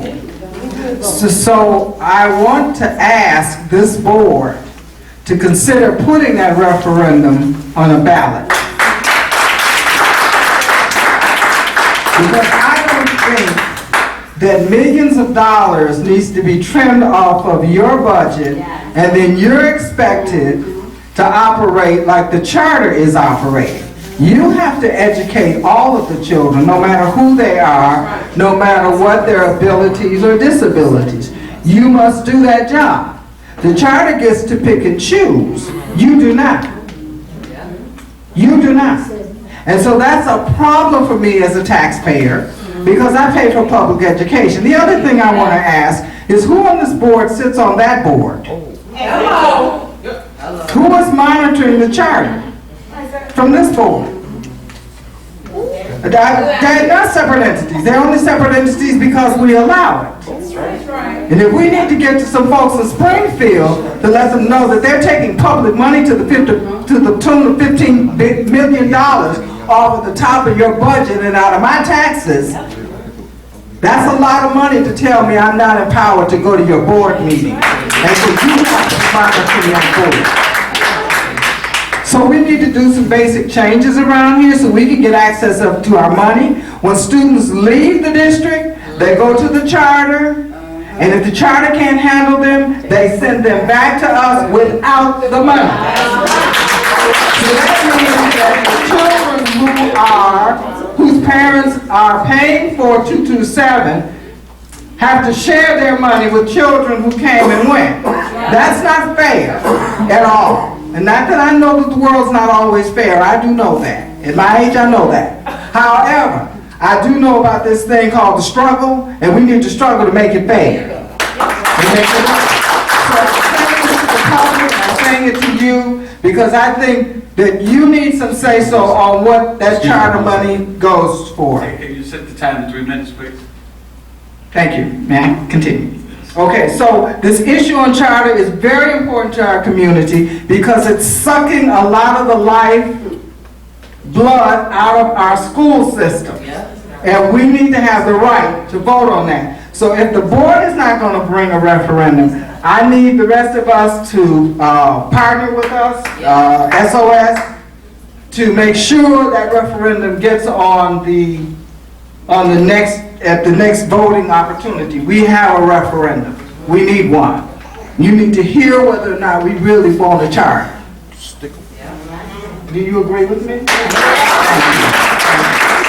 Now, the other thing I want to talk about is a little bit about this success model. The collaboration between levels in school, between the elementary level and the university level, is one of the critical pieces of a success model. We cannot continue to operate as separate entities because we all know the quality of learning that comes from the elementary to the high school, and then of course advances to the university, the community college, or wherever our folks want to advance to. It's important that teaching is allowed to articulate and collaborate across those boundaries. That's important, and as we develop a vision, we need to develop this vision with teacher leadership uppermost, because it is the teacher teaching must fully support the learning. And so we need to get all of the indicators that we need for change from our faculty. Faculty must be respected and highly regarded. In the success model, they are. In the failure model, they are not. So we need to sit down with the union, look at that contract very closely, and decide what kinds of things our students are going to need to maximize their opportunity. So this doesn't look like a fight between the union and the hiring entity around, well, you don't need that much planning time, and what teachers tell you they need. And if we meet those needs, our students will get that support. We need more counselors in our schools, less policing. I don't like walking into any of the high schools. The last one I was in was Rich East, and I see all these police uniforms. I don't like that. I expect that at the county jail. I do not accept that. I don't expect that at Yale. So I'm preparing children to go to Yale, not to jail. So let's clear up what we're doing here. Let's clear up what we're doing here. We can do it. I have faith in you that you can do it. I voted for the folks I voted on the board, but everybody is representing my tax dollar and me. And so I want the best decisions to come forward. I've said it before and I'll say it again tonight. If you need my expertise, I will provide it pro bono. If you need it. And if any folks like it, you got that. That's how serious I am about this issue on children. Thank you very much and good night.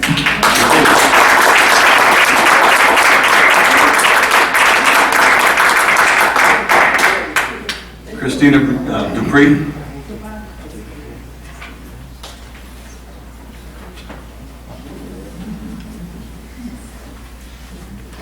Hello, my name is Christina Dupay. I live in Park Forest, and I came to speak with the board.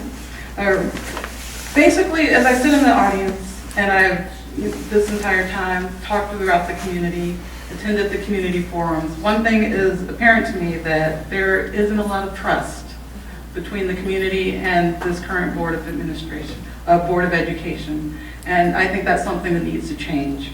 The community needs to believe that your decisions for all of this will always be based upon what is best for the students, the community, the stakeholders for District 227. But at this stage, there are so many unanswered questions, discrepancies in reports that are provided by 227 for the community to trust that what we're being given is 100% accurate and justifies the 6 options that we were given at the different community forums. The community needs to believe that we can trust this board to educate our students, serve as faithful protectors of our school district's assets before any of these decisions are made for the future of our schools. Now, the board can totally turn this around and help reestablish some trust by listening to the community and seriously taking into consideration the ideas and that are being presented by the different community members who want to do what's best for the school and feel that their voices are not being heard. So all we're asking for is transparency. Give us complete numbers that add up when we compare it to past, past numbers that have been provided from the district. And a thorough consideration of the potential for unintended consequences of the options that you consider moving forward. The pros and cons and how that will impact the students in terms of their educational well-being as well as their social well-being. Thank you. And I know that you have a hard job to do. I do not envy your job, but just know that whatever you decide, somebody's not going to be happy, but just make sure that you're doing it with first and foremost the student's education as the guiding factor. Thank you. Thank you. That's our 163 board member, so thank you for coming up. She's a board member for 163. Gina Davis Morales.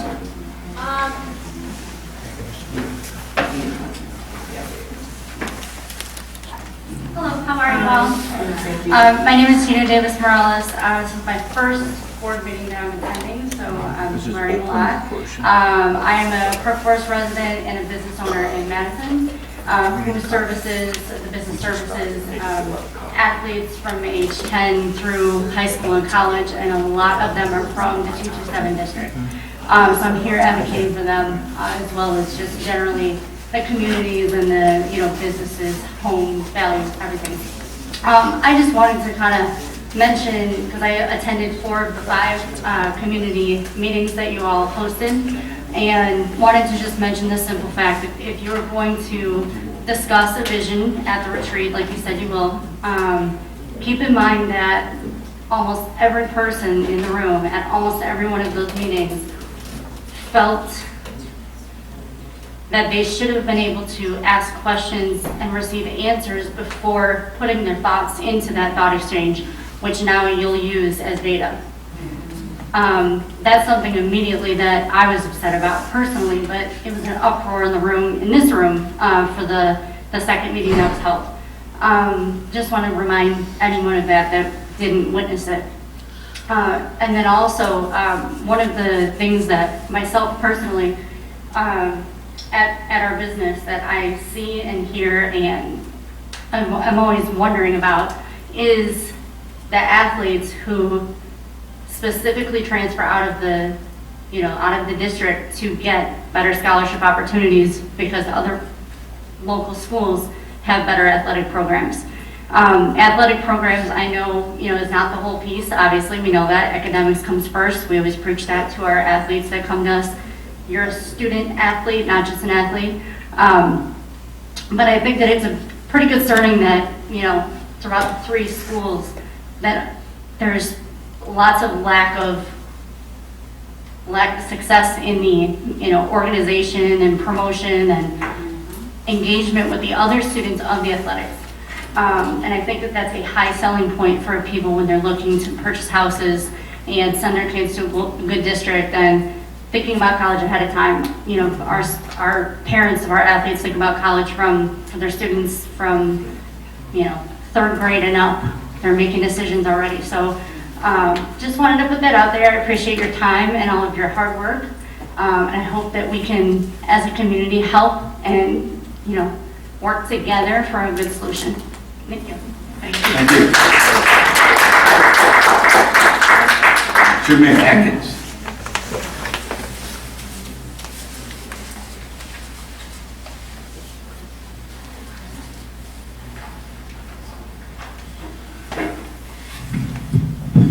Good evening, board. How are you doing this evening? Good evening. Oh, that's good. Good response. I like that.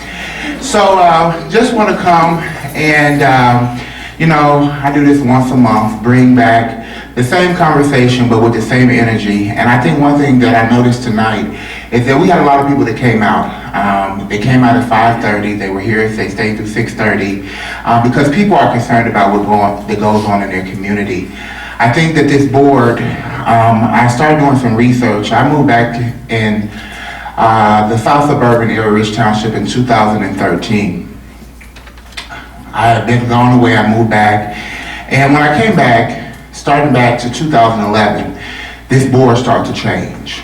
And there were a lot of things that were done knowingly and unknowingly to hopefully move this community in the right direction. Well, here we are 8 years later, and we still haven't met state average for our academic goals in over 17 years. We talk about our test scores went up from 500 to 300. So we're still at the bottom of the barrel, but we moved a little bit up. We talk about we want to bring change and healing to our community, and these are coming from board members when they ran their campaigns. But then when we get behind the diocese, we make it personal. We talk about we want to bring the best in academic excellence, but then when we play the role in academic excellence, we don't bring any programs to support academic excellence. Now, I understand that this administration has just started, this is Dr. Thomas going into his 3rd year of leadership. But I often want to ask the board, where have the goals that have been met? Based off of a contract that was given, there should have been goals that are included. And so if we present those goals, what goals have we met to date? And what goals have we not met? How are we assessing the investment of tax dollars? How are we assessing where our growth? We know how to tweet, for we have become a full tweeting community, where we tweet success, but our academic performance, where is that shown at? It is not susceptible to say that 300 is a good number for us to be at, because our tax dollars and what we pay our administrative team is in the top 10% of the state. So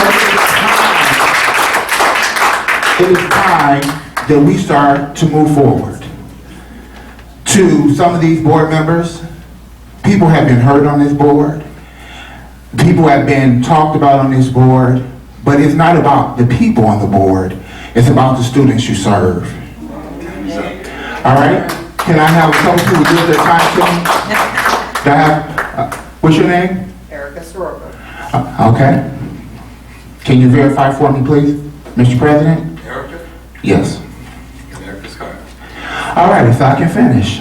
So, with that being said, we are trying to move forward. We have come together, the community. Holly, who spoke, Dr. Means, who spoke. These are people who are community stakeholders, who have no vested interest, myself included, who don't have kids. But they have tax dollars, they have experience, and they have a skill set that's needed in this district. They have the ability to articulate what they want and what they need. So I brought up at our last community forum, when I was told I served on the strategic committee for this district, I was told that I may have short-term memory or long-term memory problems.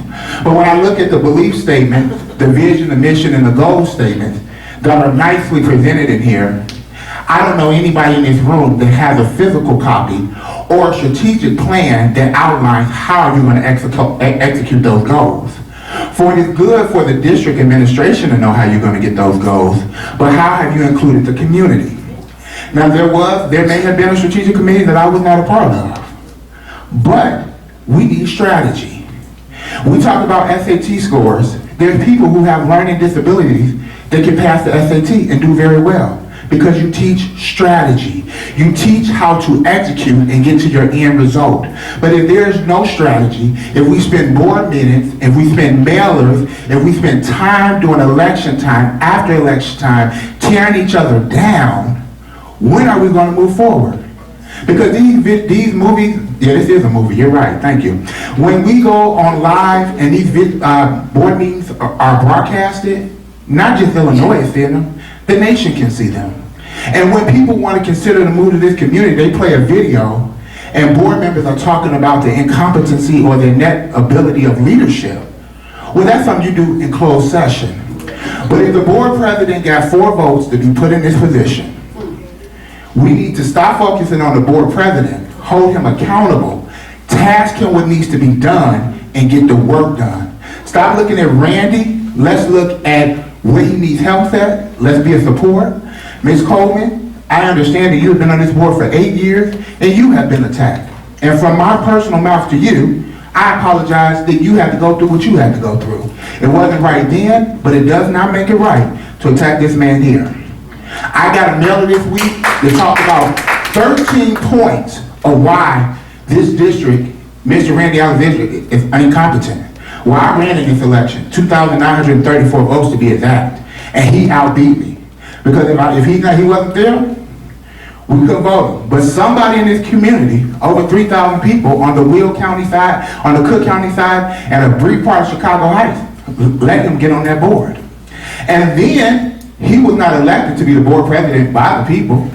The 7 that represent this board put him in that position. Now, Mr. Randy Alexander, we've had issues. Ms. Coleman, I've called you with my issues that I've had with you. So I'm not sitting behind doors and saying that either one of you are perfect. But what I'm saying is, think about the kids. Keep your personal agendas out of District 227 board meetings. I got one more. Hold on. Who else gonna give me that time? What's your name? Elizabeth Burkhardt. Thank you, Elizabeth. Do you have a card for us? This is 2 minutes. Burkhardt. All right. So, I am begging for this board to take back leadership. I commend District 159 for coming up with a strategic plan. Yes. I think that was a wonderful idea because I think that that's why they're going to be able to move in the right trajectory. And I can say that I supported and voted for some of the people that's on that board. And I think that's where we need to go. We need to bind personal agenda and focus on the leadership of this district, task our board president, task the district administration to turn this district around because the country sees that we're failing. When I was a student here in 2003, George Bush, the son, I don't know if he's a junior or whatever, he said failure is not an option. But some along from 2003 to 2019, failure has become an option for 227. Failure has become the national norm for us because we are not talking about kids. We are in the news for lawsuits. We're in the media for failure. We're in the media for arguing. We're on Next Door for arguing. But we ain't on there talking about nobody's grades. And when we send kids away, some go to the community college. How do we assess their performance after they leave us? As the president of the PTSO and Booster Club, one thing that I strongly supported was Dr. Dixon, who is over the TRIO Upward Bound program, that follows our students while they're in our district, follows them for 2 years after they graduate from our district to ensure academic excellence. And I don't have to be on the board to do that. But if you had came to the community and you're a partner with the community, you guys could have had that first. But we didn't because there's such a division in our community. We don't need to move, and let's talk about the elephant in the room, and I'm going to get out your way. I still got one more person, but I don't think I need it. But the other part about that is that please consider option 7. Option 7 is halt this process. Go back to the drawing board, get community involvement, develop a strategic planning committee that is compromised by the people, and help get this real options up there. $300 million for a new school is AWOL. When they built Lincoln Way in 2008, now we know cost of inflation goes up. They borrowed $200 million for school, 25 for safe, and that other word I can't remember right now. Life safety, they borrowed that to build 2 schools. We're saying $300 million in this community where property value is down. 10 seconds. All right, and the last thing, since I got 10 seconds, is huh? I can do it. You rushing me. Do I use my fork? Can I use my fork? Here you go. All right. What's your name, sir? Stephen Cook. Stephen Cook. Let's leave Lincoln Way alone. Let's go back. Let's build in our community because they're thriving over there and we're just making it. We're surviving. We want life to take. So let's build in our community. Let's go back to option 7. Let's get our academic rigor where it needs to be. Let's prepare our kids to go to the University of Illinois Champaign-Urbana. Let's prepare them to go to Yale and Harvard and not just Prairie State. Prairie State for financial reasons, but let's prepare their academic rigor to be there. Once we do the success model that Dr. Mean so confidently speaks about, now we are winning. Because we empower our teachers. Our teachers spend more hours than any administrator does with our students. They need to feel job safety, and corporate America tell you this. Once you empower your employees, a lot of the shadow goes away. So empower our employees and let our teachers be the leaders that they can be. I thank you for your time. I apologize. I know I gave you guys a lot. I was told to let you guys know that the Richie's Booster Club, Commissioner Randall White, who's here as well, he is also a youth commissioner. He's the chairman of the youth commission. We are hosting our annual youth day in Park Forest. And we encourage you guys to come out to be with the community. And I believe the dates for that, August 17th, 11 to 3. August 17th, 11 to 3. So that's a good opportunity for the board to get out and shake hands with the people who voted you in, right? So let's fine, let's get it done.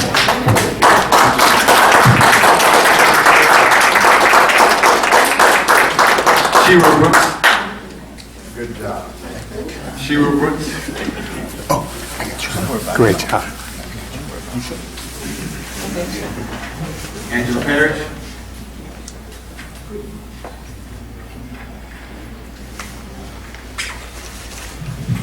Good evening. Good evening. Firstly, and I'm going to speak fast, I just want to address the last meeting I attended. It was very disappointing. It reminded me why I stopped coming to board meetings. But I have to speak to you, Mr. Alexander. It was very discouraging, again, to listen and watch you tell a board member to shut up. In addition to that, I don't like a pattern that I'm seeing, and that is another male board president blatantly disrespecting female board members. So this is not, again, the first time I've seen this, and I have seen this from you before as well, Mr. Alexander. And I'm hoping, you know, whatever is going on, you can find a different way to channel that energy. Now, I will say on your behalf, with the one-on-ones that we've had and the discussions we've had, even when we've been able to agree to disagree, it's always been respectful. But I can't say it's surprising because I don't know you that well, but I can tell you it's very disappointing. And as I have stated before, we should be leading by example. In addition to that, and I know this has been brought up before, this board needs to learn and needs to actively practice Robert's Rules of Order. As a governing board, if you practiced Robert's rules, there would be no need, or you wouldn't have to tell anybody to shut up because everything is orderly.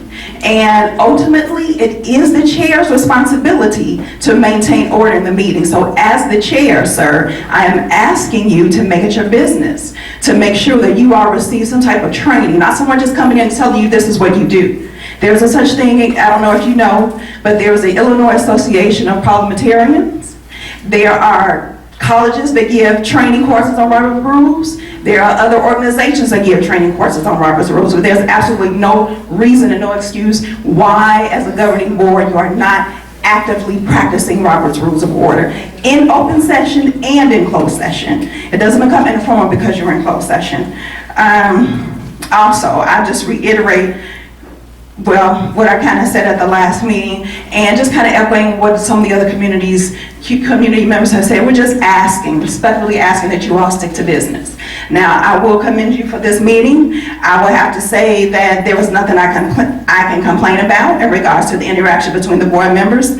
Excellent. I feel like it should be like this all the time. But I'm just respectfully asking you all, stop wasting our time telling us how you feel because no one cares. We are here to hear about the business of our young people. So, and I also do want to mention, I am respectfully asking you to apologize to Dr. Preston, and I'm asking you to apologize to the community, because it was not just disrespectful to Dr. Preston, it was disrespectful to everyone for you to just blankly lean over and tell somebody to shut up. As far as what everyone else is echoing in regards to the school. In regards to the school closings, I just want to say you all should work harder on trying to figure out how to improve enrollment. You should be working on how to increase those numbers, maintain those numbers, exceed those numbers. But I have not heard one time anyone say anything about how you're going to improve enrollment, especially if you're saying that is one of your main complaints. But you have to respect that time. It's been rough up here with all the names. Thank you. Lynn Farmer.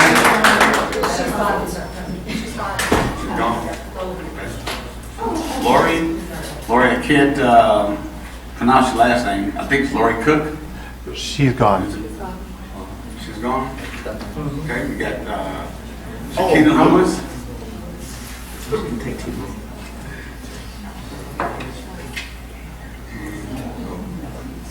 Good evening, community board and superintendent. I'm here tonight to discuss several concerns that I have that I would like answers to. First and foremost, U.S. News recently released their rankings for the nation's school for the year 2016-2017. Rich South outranked all the other schools in the district by far.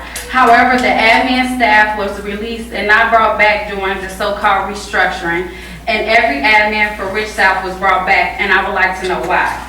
I'm positive the information regarding the ratings was available to you prior to the restructuring. Furthermore, after I researched the situation at Rich South for the ranking of the admin team, I noted that students were returning to District 227 from the charter school in Marion specifically to attend Rich South. If in fact we are doing what's best for the students, why was this admin team disrupted?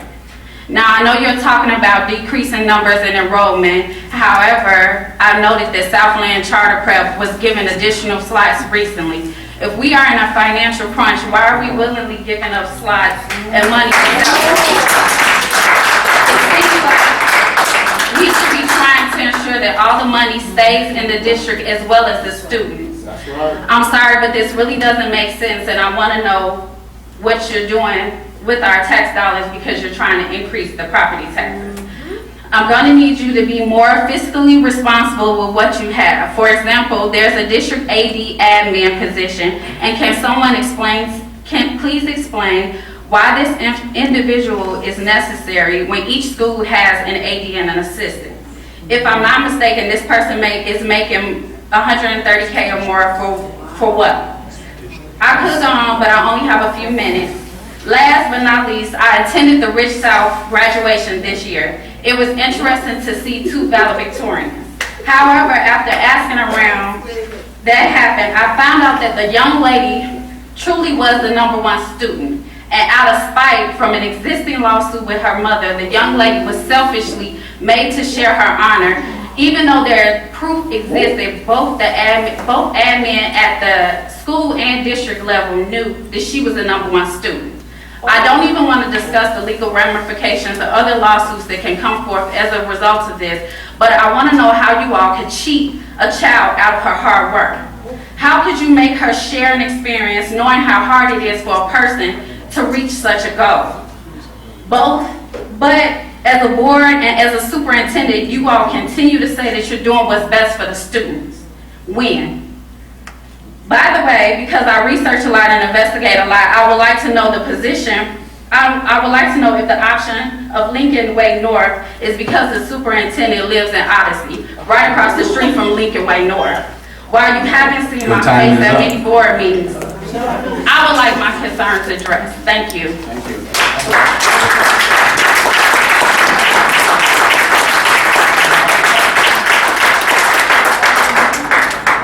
At this time, I think I've called all names, quite a few. Before we move further, I would like to make a comment. First, I'd like to thank everyone for coming out and sharing your thoughts and concerns. One thing that I want to share is back in 2012, and Mrs. Friday was on board with me, and she remembers that day. I made a comment back then to the public that if we didn't do something back then to increase our enrollment, that we would be forced a few years later from now, 6 years, actually I said 6 years from now, we'll be forced to make a decision to close the school. What I stated back then is that we needed to implement programs to inspire families to come back. I stated that back then. So what we have to do, and I had a student to come and remind me that I stated that back then. She said, what we have to do, Mrs. Coleman, she said, we have to stop being reactive and be proactive. So we're doing something right, because one of our students just came back and shared that with us tonight. So what I'm trying to share with you is, yes, I agree that we need to find a way to inspire families to move into our community. I've talked to a couple of families already. One thing I want you to know is that this board is a reflection of this community. We are truly a reflection of the community. So every thought that's up there on that board, one of us feels that way as well. So one parent asked me, well, Mrs. Coleman, do you like the Lincoln Way North idea? I'm one of the ones that like the Lincoln Way North idea. Well, why do I like it? Because I felt like with a building that is as dynamic as I hear it is, I haven't seen it, I would like to see it. If the building is as dynamic as it is, that offers the amenities that it could offer, could increase our academic programs to our students. However, the building that we currently have cannot offer the same thing yet. Could we do it in about, what, 10, 15 years? Yes. We could offer students that in a few years. Could we offer, if given the same amount of money, get it for our students now? Yes, we could. So however, like I stated, this board represents you. So there's somebody in the community that believes and agrees with what I'm saying, and I represent that thought. It may be a minority thought, and if it is, that thought dies with the majority of the board saying no to Lincoln Way North. But understand, what I also state is this. We've had families come across Harlem to share with us that they don't want us to buy their building. and that they want to leave it for their other family members, their younger family members. And I get that. But normally, if you have a house for sale and you don't want anybody to look at it and you want to give it to your family member, what you normally do is take it off the market, give it to the family member. If it's on the market, it's for getting to look at least look at it. So to me, I'm saying we should have an open mind to at least look at the building. We don't have to look at it if you don't want. It's your children, your family. You don't want them to experience a building that already has the dynamics of a pool, already has the dynamics of a field house.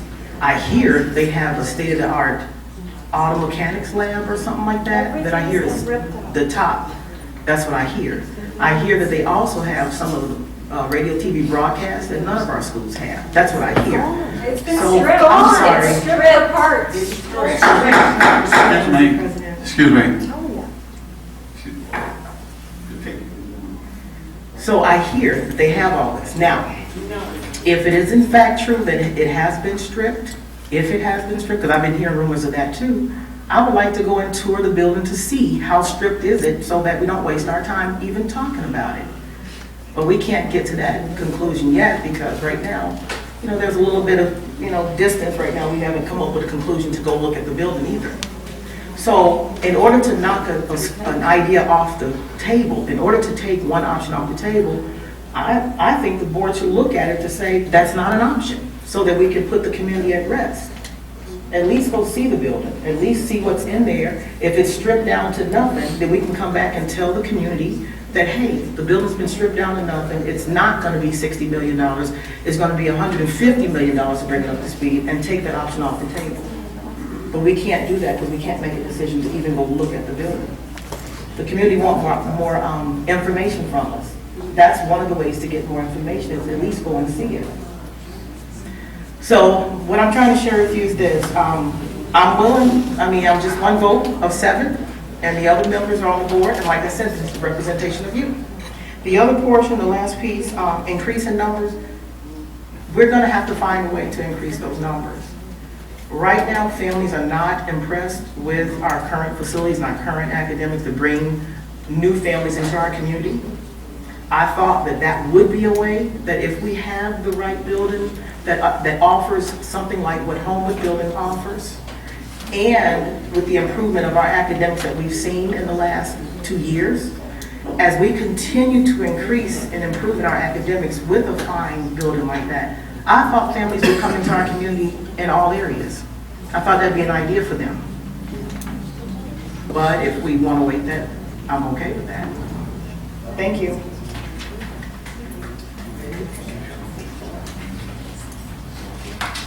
Thank you. All right. Moving right along. 4.1. I'm sorry. I said 4.1. We're talking about 4 years.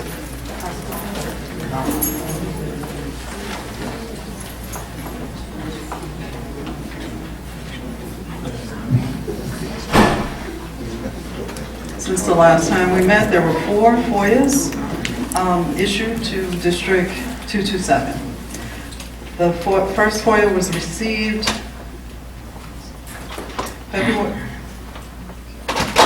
June 17th, 2019, requested by Thomas Haley. Please provide the bid tabulations and engineer's estimates. Also advise if the project was awarded, to whom it has been awarded, start date and estimated end date, and then please provide a list of subcontractors if applicable, and this is regarding the asphalt repair at Central, and that was not completed. On June 2nd, Kelly Sheminsky requested the detailed Rich 227 District Secretary's call log books for the last 6 months. Also requested the name of the Rich Township High School District attorneys and law firm, and then also asked for a detailed phone records of district-owned phones for Dr. Johnny Thomas and Dr. Alicia Evans, and that was completed. On July 10th, Stephen Marcy As for the electronic communications contained on the email servers and backup servers acting as archiving servers between the board member and administration of Rich Township 227 and any board member or administrator at Lincoln Way District 210 regarding any tours of Lincoln Way North or any discussion about financial terms of possibly leasing or purchasing Lincoln Way North going back to August 13th, 2015, and that was completed. Then there was another request on June 18th from Zach Kozak.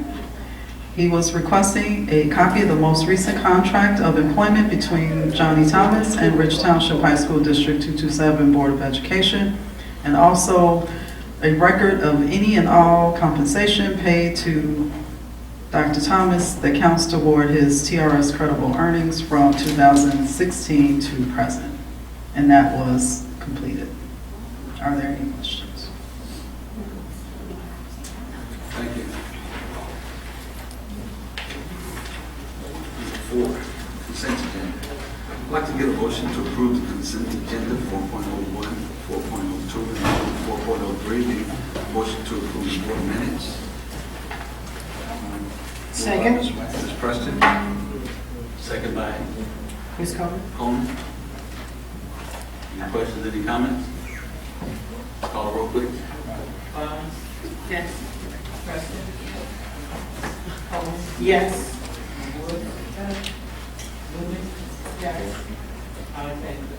Yes, motion passed. 5, assistant superintendent operations. Presentation. We have a presentation and a motion to approve the preliminary budget for 2019-2020 school year. So moved. Moved by Ms. Coleman. Second by Ms. Bond. Discussion.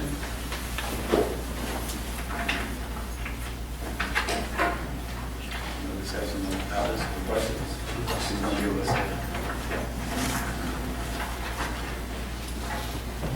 So before I talk about the budget for the next fiscal year, or the year that we're in right now, I'd like to start with the financial results ending the last fiscal year so we know where we are before we move over. So I'm going to provide you with 2 reports. One is the variance report. A variance report shows the difference between the budget and the actual information. Here I'm giving it to you by fund, showing you the revenues and expenditures by fund and the budget and actual results. So last year, for the revenues, we budgeted a total from all funds of $70.2 million, and that came in at $71.2 million, and that means that we did better than we estimated. And that was mostly due, or actually was due to the money that we received under the evidence-based funding that I will talk to you a little bit about more in a minute.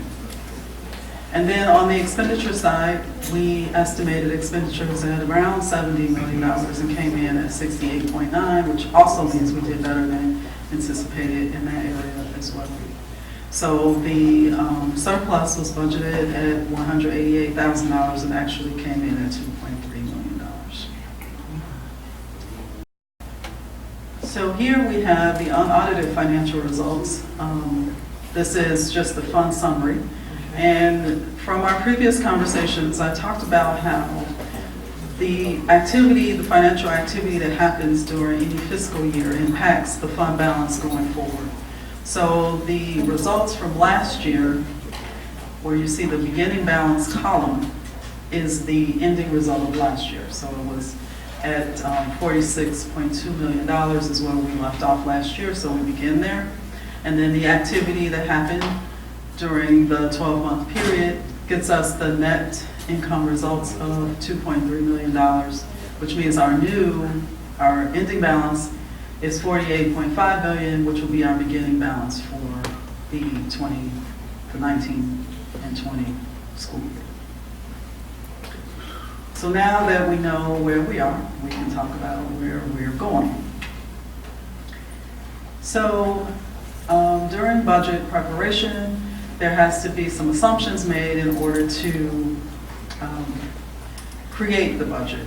And you have to remember that a budget is a roadmap, and it also is something that we use to determine how we're going to spend our money in any fiscal year. So our revenue sources are from local, state, and federal sources.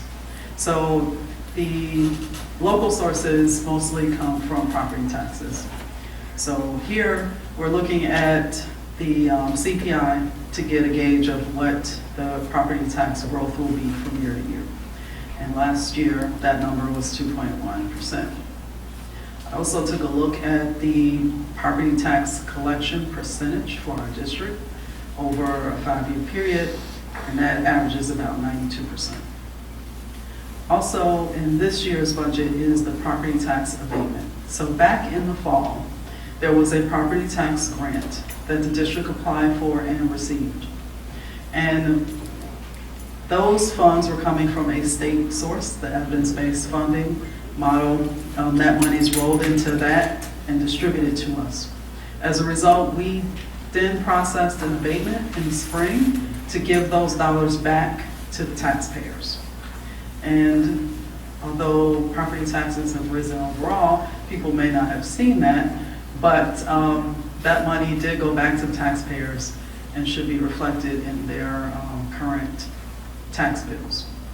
As a result, we will not receive that $2.7 million through the property tax collections as usual, so that had to be removed from our budget because we gave it back to the taxpayers. As far as state sources are concerned, the largest amount of that money comes from our evidence-based funding. That's about $8 million. So I'm holding that steady in the budget. And then for our federal sources, they are title allocations, IDEA. At this time of budget preparation, I do not have all of the title allocations. I do have some money earmarked on both the revenue and expense side for that. But when I come back for a final approval, I may have those numbers, and so that will change the overall budget by a little bit. Also, since we didn't use all of our money, we may have some carryover, and that is also unknown at this time. If you have carryover, you can use it in the following school year. On the expenditure side, we have been doing a lot of work trying to make sure that we're focusing on student and student success. And through the work, through Dr. Bournet's office, there's been a lot of educational initiatives that we've been working on. We're also trying to update our curriculum to be able to service our students better. So one of the things that's in the budget is a textbook adoption, which includes a digital platform as well as hard books. The educational enrichment is the alternative education that's also in the budget. We're also looking at phase 1 of the one-to-one initiative, which, as you heard some months ago, we're going to start with the teacher portion and also pilot a student portion. That money is included in this budget. Some technology enhancements we're looking at is time and attendance, which you heard about last and will approve later. We're also looking at ways to improve workflow department to department, school to school, so that we can more efficiently use our time. And then we're also, the budget includes some improvements to student and teacher engagement through some additional programming that we're looking at. So on buildings and grounds side, they're always working to improve conditions in the best way that they can. And so some of the things in the budget on the buildings and grounds side is, of course, some abatements that we're doing, some asphalt projects that you will approve. We're always doing preventive maintenance and also answering emergency through the budget as well. This year, we're looking at improvements or fixing the Walla East, creating a culinary arts lab, and then also improving our BAS system. That will allow temperature control to happen at the schools. So, as you know, the budget has two sides, mostly, which is the revenue and the expense side. So I wanted to provide you with the information by fund, and then I'm going to give it to you all at once. So here you can see that when we look at the revenues, most of the revenues go to the education fund. That is typical in schools. That's 76.4% of the budget. And then operations, funds, transportation, those other areas as well. On the expense side, when we look at them by fund, we can see that again, also most of the money is spent in the education fund, also in buildings and grounds, transportation. And this year, because I talked about the culinary arts and I talked about the BAS system and the wall at East, you'll see that there's some money devoted to those projects in Fund 60 and in Fund 90. So when we look at the revenue and we divide it by its source, you can see that most of our revenue comes from local taxes.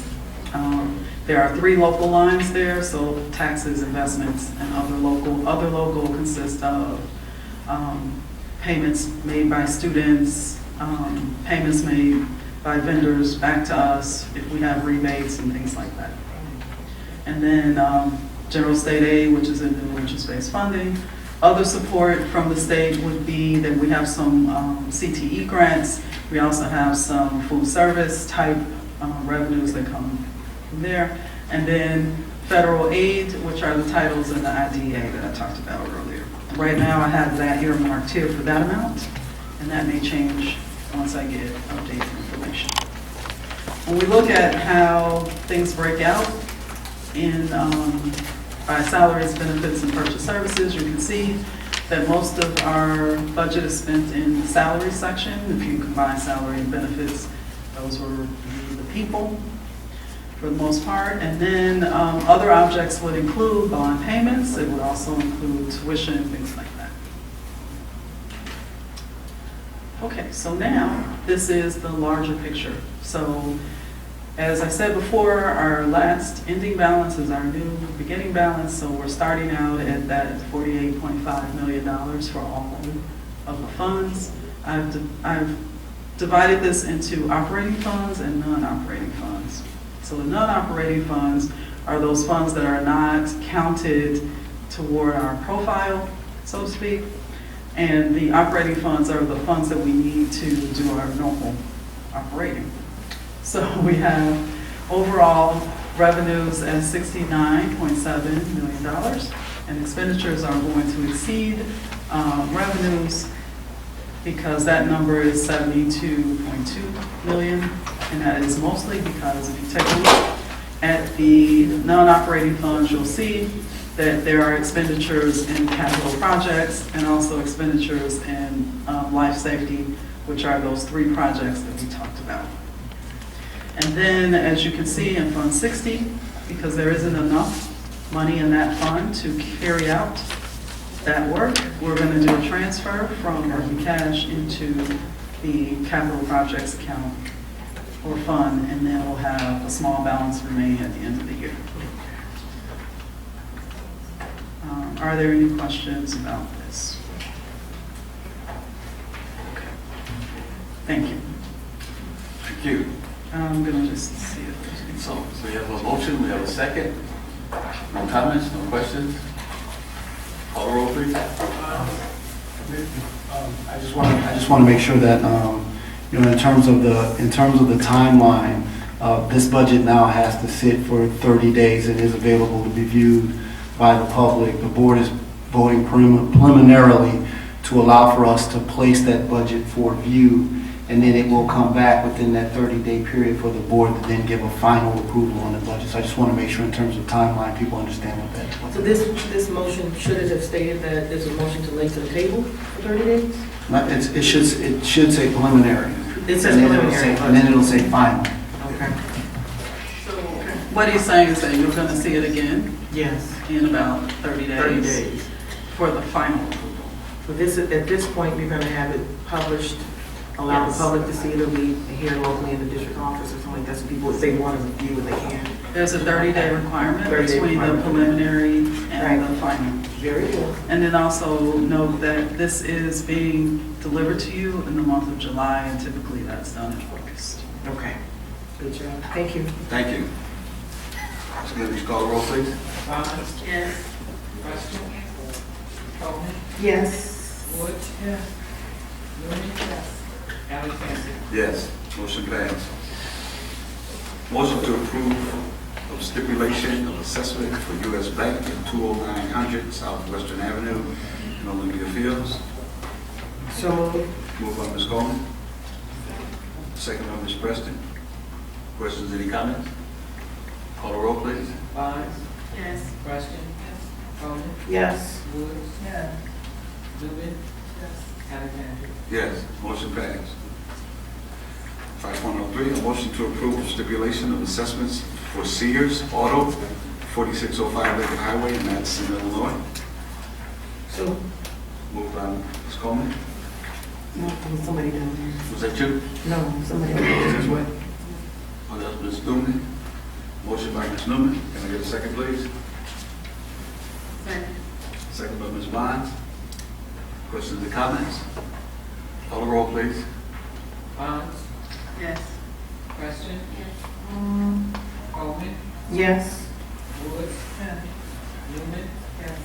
Alexander? Yes, motion passed.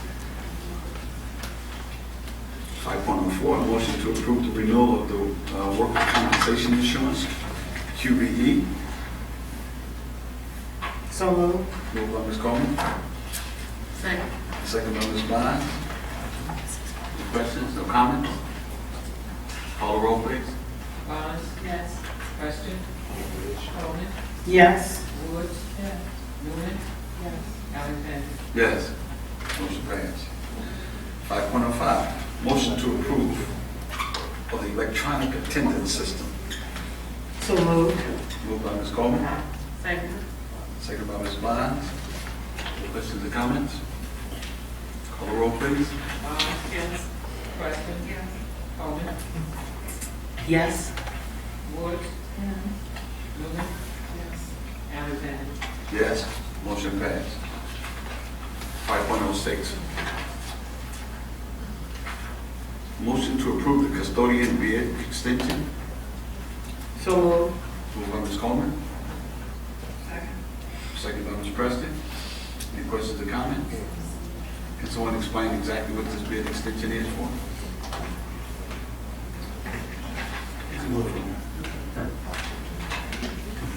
So last year, we bid out the custodial supplies, and this year, we're going to bid them out again, but we had a conversation with PCS, which was the selected vendor from last year, and they have agreed to keep their prices steady with last year's prices for any American-made or American manufactured items. So this just extends that bid for 1 year. Any more questions, any more comments? Call the roll, please. Barnes? Yes. Preston? Yes. Coleman? Yes. Wood? Yes. Newman? Yes. Alexander? Yes, motion passed. 5.07, motion to approve the disposal of band equipment. So moved. Moved by Ms. Coleman. Second. Second by Ms. Bonds. Any questions, any comments? Call the roll, please. Barnes? Yes. Preston? Yes. Coleman? Yes. Wood? Yes. Newman? Yes. Alexander? Yes, motion passed. 5.08, motion to approve asphalt roadway repair at Central. So moved. Moved by Ms. Coleman. Second. Second by Ms. Bonds. No questions, no comments? Call the roll, please. Barnes? Yes. Preston? Yes. Coleman? Yes. Wood? Yes. Newman? Yes. Alexander? Yes, motion passed. Motion to approve the gymnasium matter LLC bid for the basketball backstop support replacement at Ridge East and Ridge Central. So moved. Moved by Ms. Coleman. Second. Second by Ms. Bonds. Any questions, any comments? Call the roll, please. Barnes? Yes. Preston? Yes. Coleman. Yes. Wood. Yes. Newman. Alexander. Yes, motion passed. Assistant Superintendent of Human Resources, like that goes, we have 6.01, a motion to approve policies. Here we go, y'all, it's a long list, but I'm gonna name them all. Go ahead. Okay. 5:200, 4:80, 6:240, 6:250, 7:50, 7:340, 2:80, 4:45, 4:130, 4:170, 5:30, 5:60, 5:100, 5:220, 6:20, 6:60, 6:220, 6:340, 7:70, 7:100, 7:250, 7:260, 7:290, 7:305, 220, and 4:30, 4:100, 4:110, 4:140, 4:150, 4:160, 5:330, 6:15, 6:185, 3:430, 6:135, 4:130, 4:190, 5:20. That's it. Making a motion to approve. So moved. Right. No, sir. Second. I got a motion by Ms. Bonds, second by Ms. Coleman. Any questions, any comments? I just want to make sure that the board is aware that these policies are continued policies to move us closer to current. All of these policies have no substantive changes. They're just changes in grammatical errors and things of that nature. And so as we continue to move closer to current using press, this is another step for us to move in that direction. Okay, with a comment? Yeah, when I was looking under residency requirements, came across the policy 7.61. I didn't find anything that indicated what constitutes proof of residency, unless that's contained in another policy. You may not know offhand, but might want to look into that. We talk about residency, but what constitutes residency? What proof do we require of people registering? So we'll double check, but I believe that in order to enroll, which would be an enrollment policy, we'd have to check to make sure that it's there. But I'd have to check, and then we'll send that out to you. Make sure you. You may very well be. I didn't find it. Okay. Any more comments? Ask questions? Ms. Miller, would you call the roll, please? Bonds? Yes. President? Coleman? Yes. Wood? Yes. Newman? Yes. Alexander? Yes, motion passed. 6.02, a motion to approve the memorandum of understanding for the technology coaches. Motion, please. So moved. Moved by Ms. Coleman. Second by Ms. Preston. Any questions, any comments? Let's call the roll, please. Bonds? Yes. President? Yes. Coleman? Yes. Wood? Yes. Newman? Yes. Alexander? Yes, motion passed. Number 7.01, motion to approve the speed satellite lease. So moved. Moved by Ms. Coleman. Second by Ms. Dr. Woods. Any questions, any comments? Call the roll, please. Bonds? Yes. President? Yes. Coleman? Yes. Wood? Yes. Yes. Yes. Motion passed. I see that there's some speed representatives in the room tonight, and wanted to say thank you all for staying so late. And we're really grateful that you're working with us and continue that work together. And you've been doing a great job over there. It's tough, I know it is. So I want to encourage you. They've been here like several hours in the day. We want to give them up to and say something. Yeah. You gotta step up and say, I didn't know who you were. I thought you were a bunch of lawyers. I didn't know. Looking good though. It was a lively board meeting. Thank you. Good evening, my name is Dr. Tina Halliman. I am the Superintendent for Speed, Special Ed Cooperative District 802. And I just want to introduce two important people. First of all, thank you for approving the 2 satellites. You're going to enjoy our 17 students that will be coming. They're looking forward to being integrated with their non-disabled peers. But will Dr. Maureen White please stand? This is our new Director of District Services, so she'll be working closely with our 15-member districts of Speed, and then the principal for the program for adaptive learning, Ms. April Brown. She's actually the principal and the contact person for the program that will be here at Ridge Central. So thank you very much. Thank you. And if I may say something, I know Mrs. Brown, and she is no nonsense and don't play any games, but the students absolutely respect her. Absolutely outstanding teacher when I was there. So I'm glad to see that you've been promoted to principal. You deserve it. So thank you. Before I move forward, I'd like to introduce as well 2 new administrators, like Lavise Haney from Ridge Central. All right. Yana Harris. She's with Student Services. She will be here at the district office, Director of Student Services. I'd like a motion to go into closed session. Before that, I thought we were going to motion 10.01 with the student. The student? Yeah, we've already decided on that. We just did. I'm going to go that up, or we're going to do that after we come out of closed session. So we do it. Did she give me the resolution? Yeah. That's what we're just going to make out. Okay. I don't have the resolution. Okay.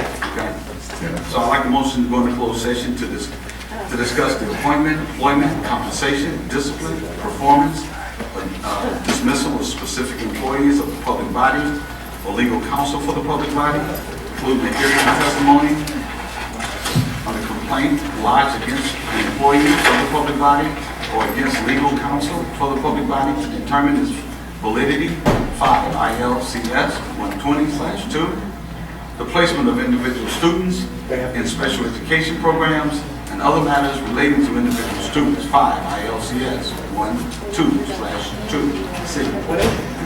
10, litigation. When an action against, affecting, or on behalf of a particular public body has been filed and is pending before a court or administrative tribunal, 5 ILCS 120/2. Motion, please. Moved by Ms. Coleman. Ms. Newman. I'm sorry, Ms. Coleman, you've done it so much. Can I have a second, please? Second by Ms. Vine. Can I ask you guys to notice?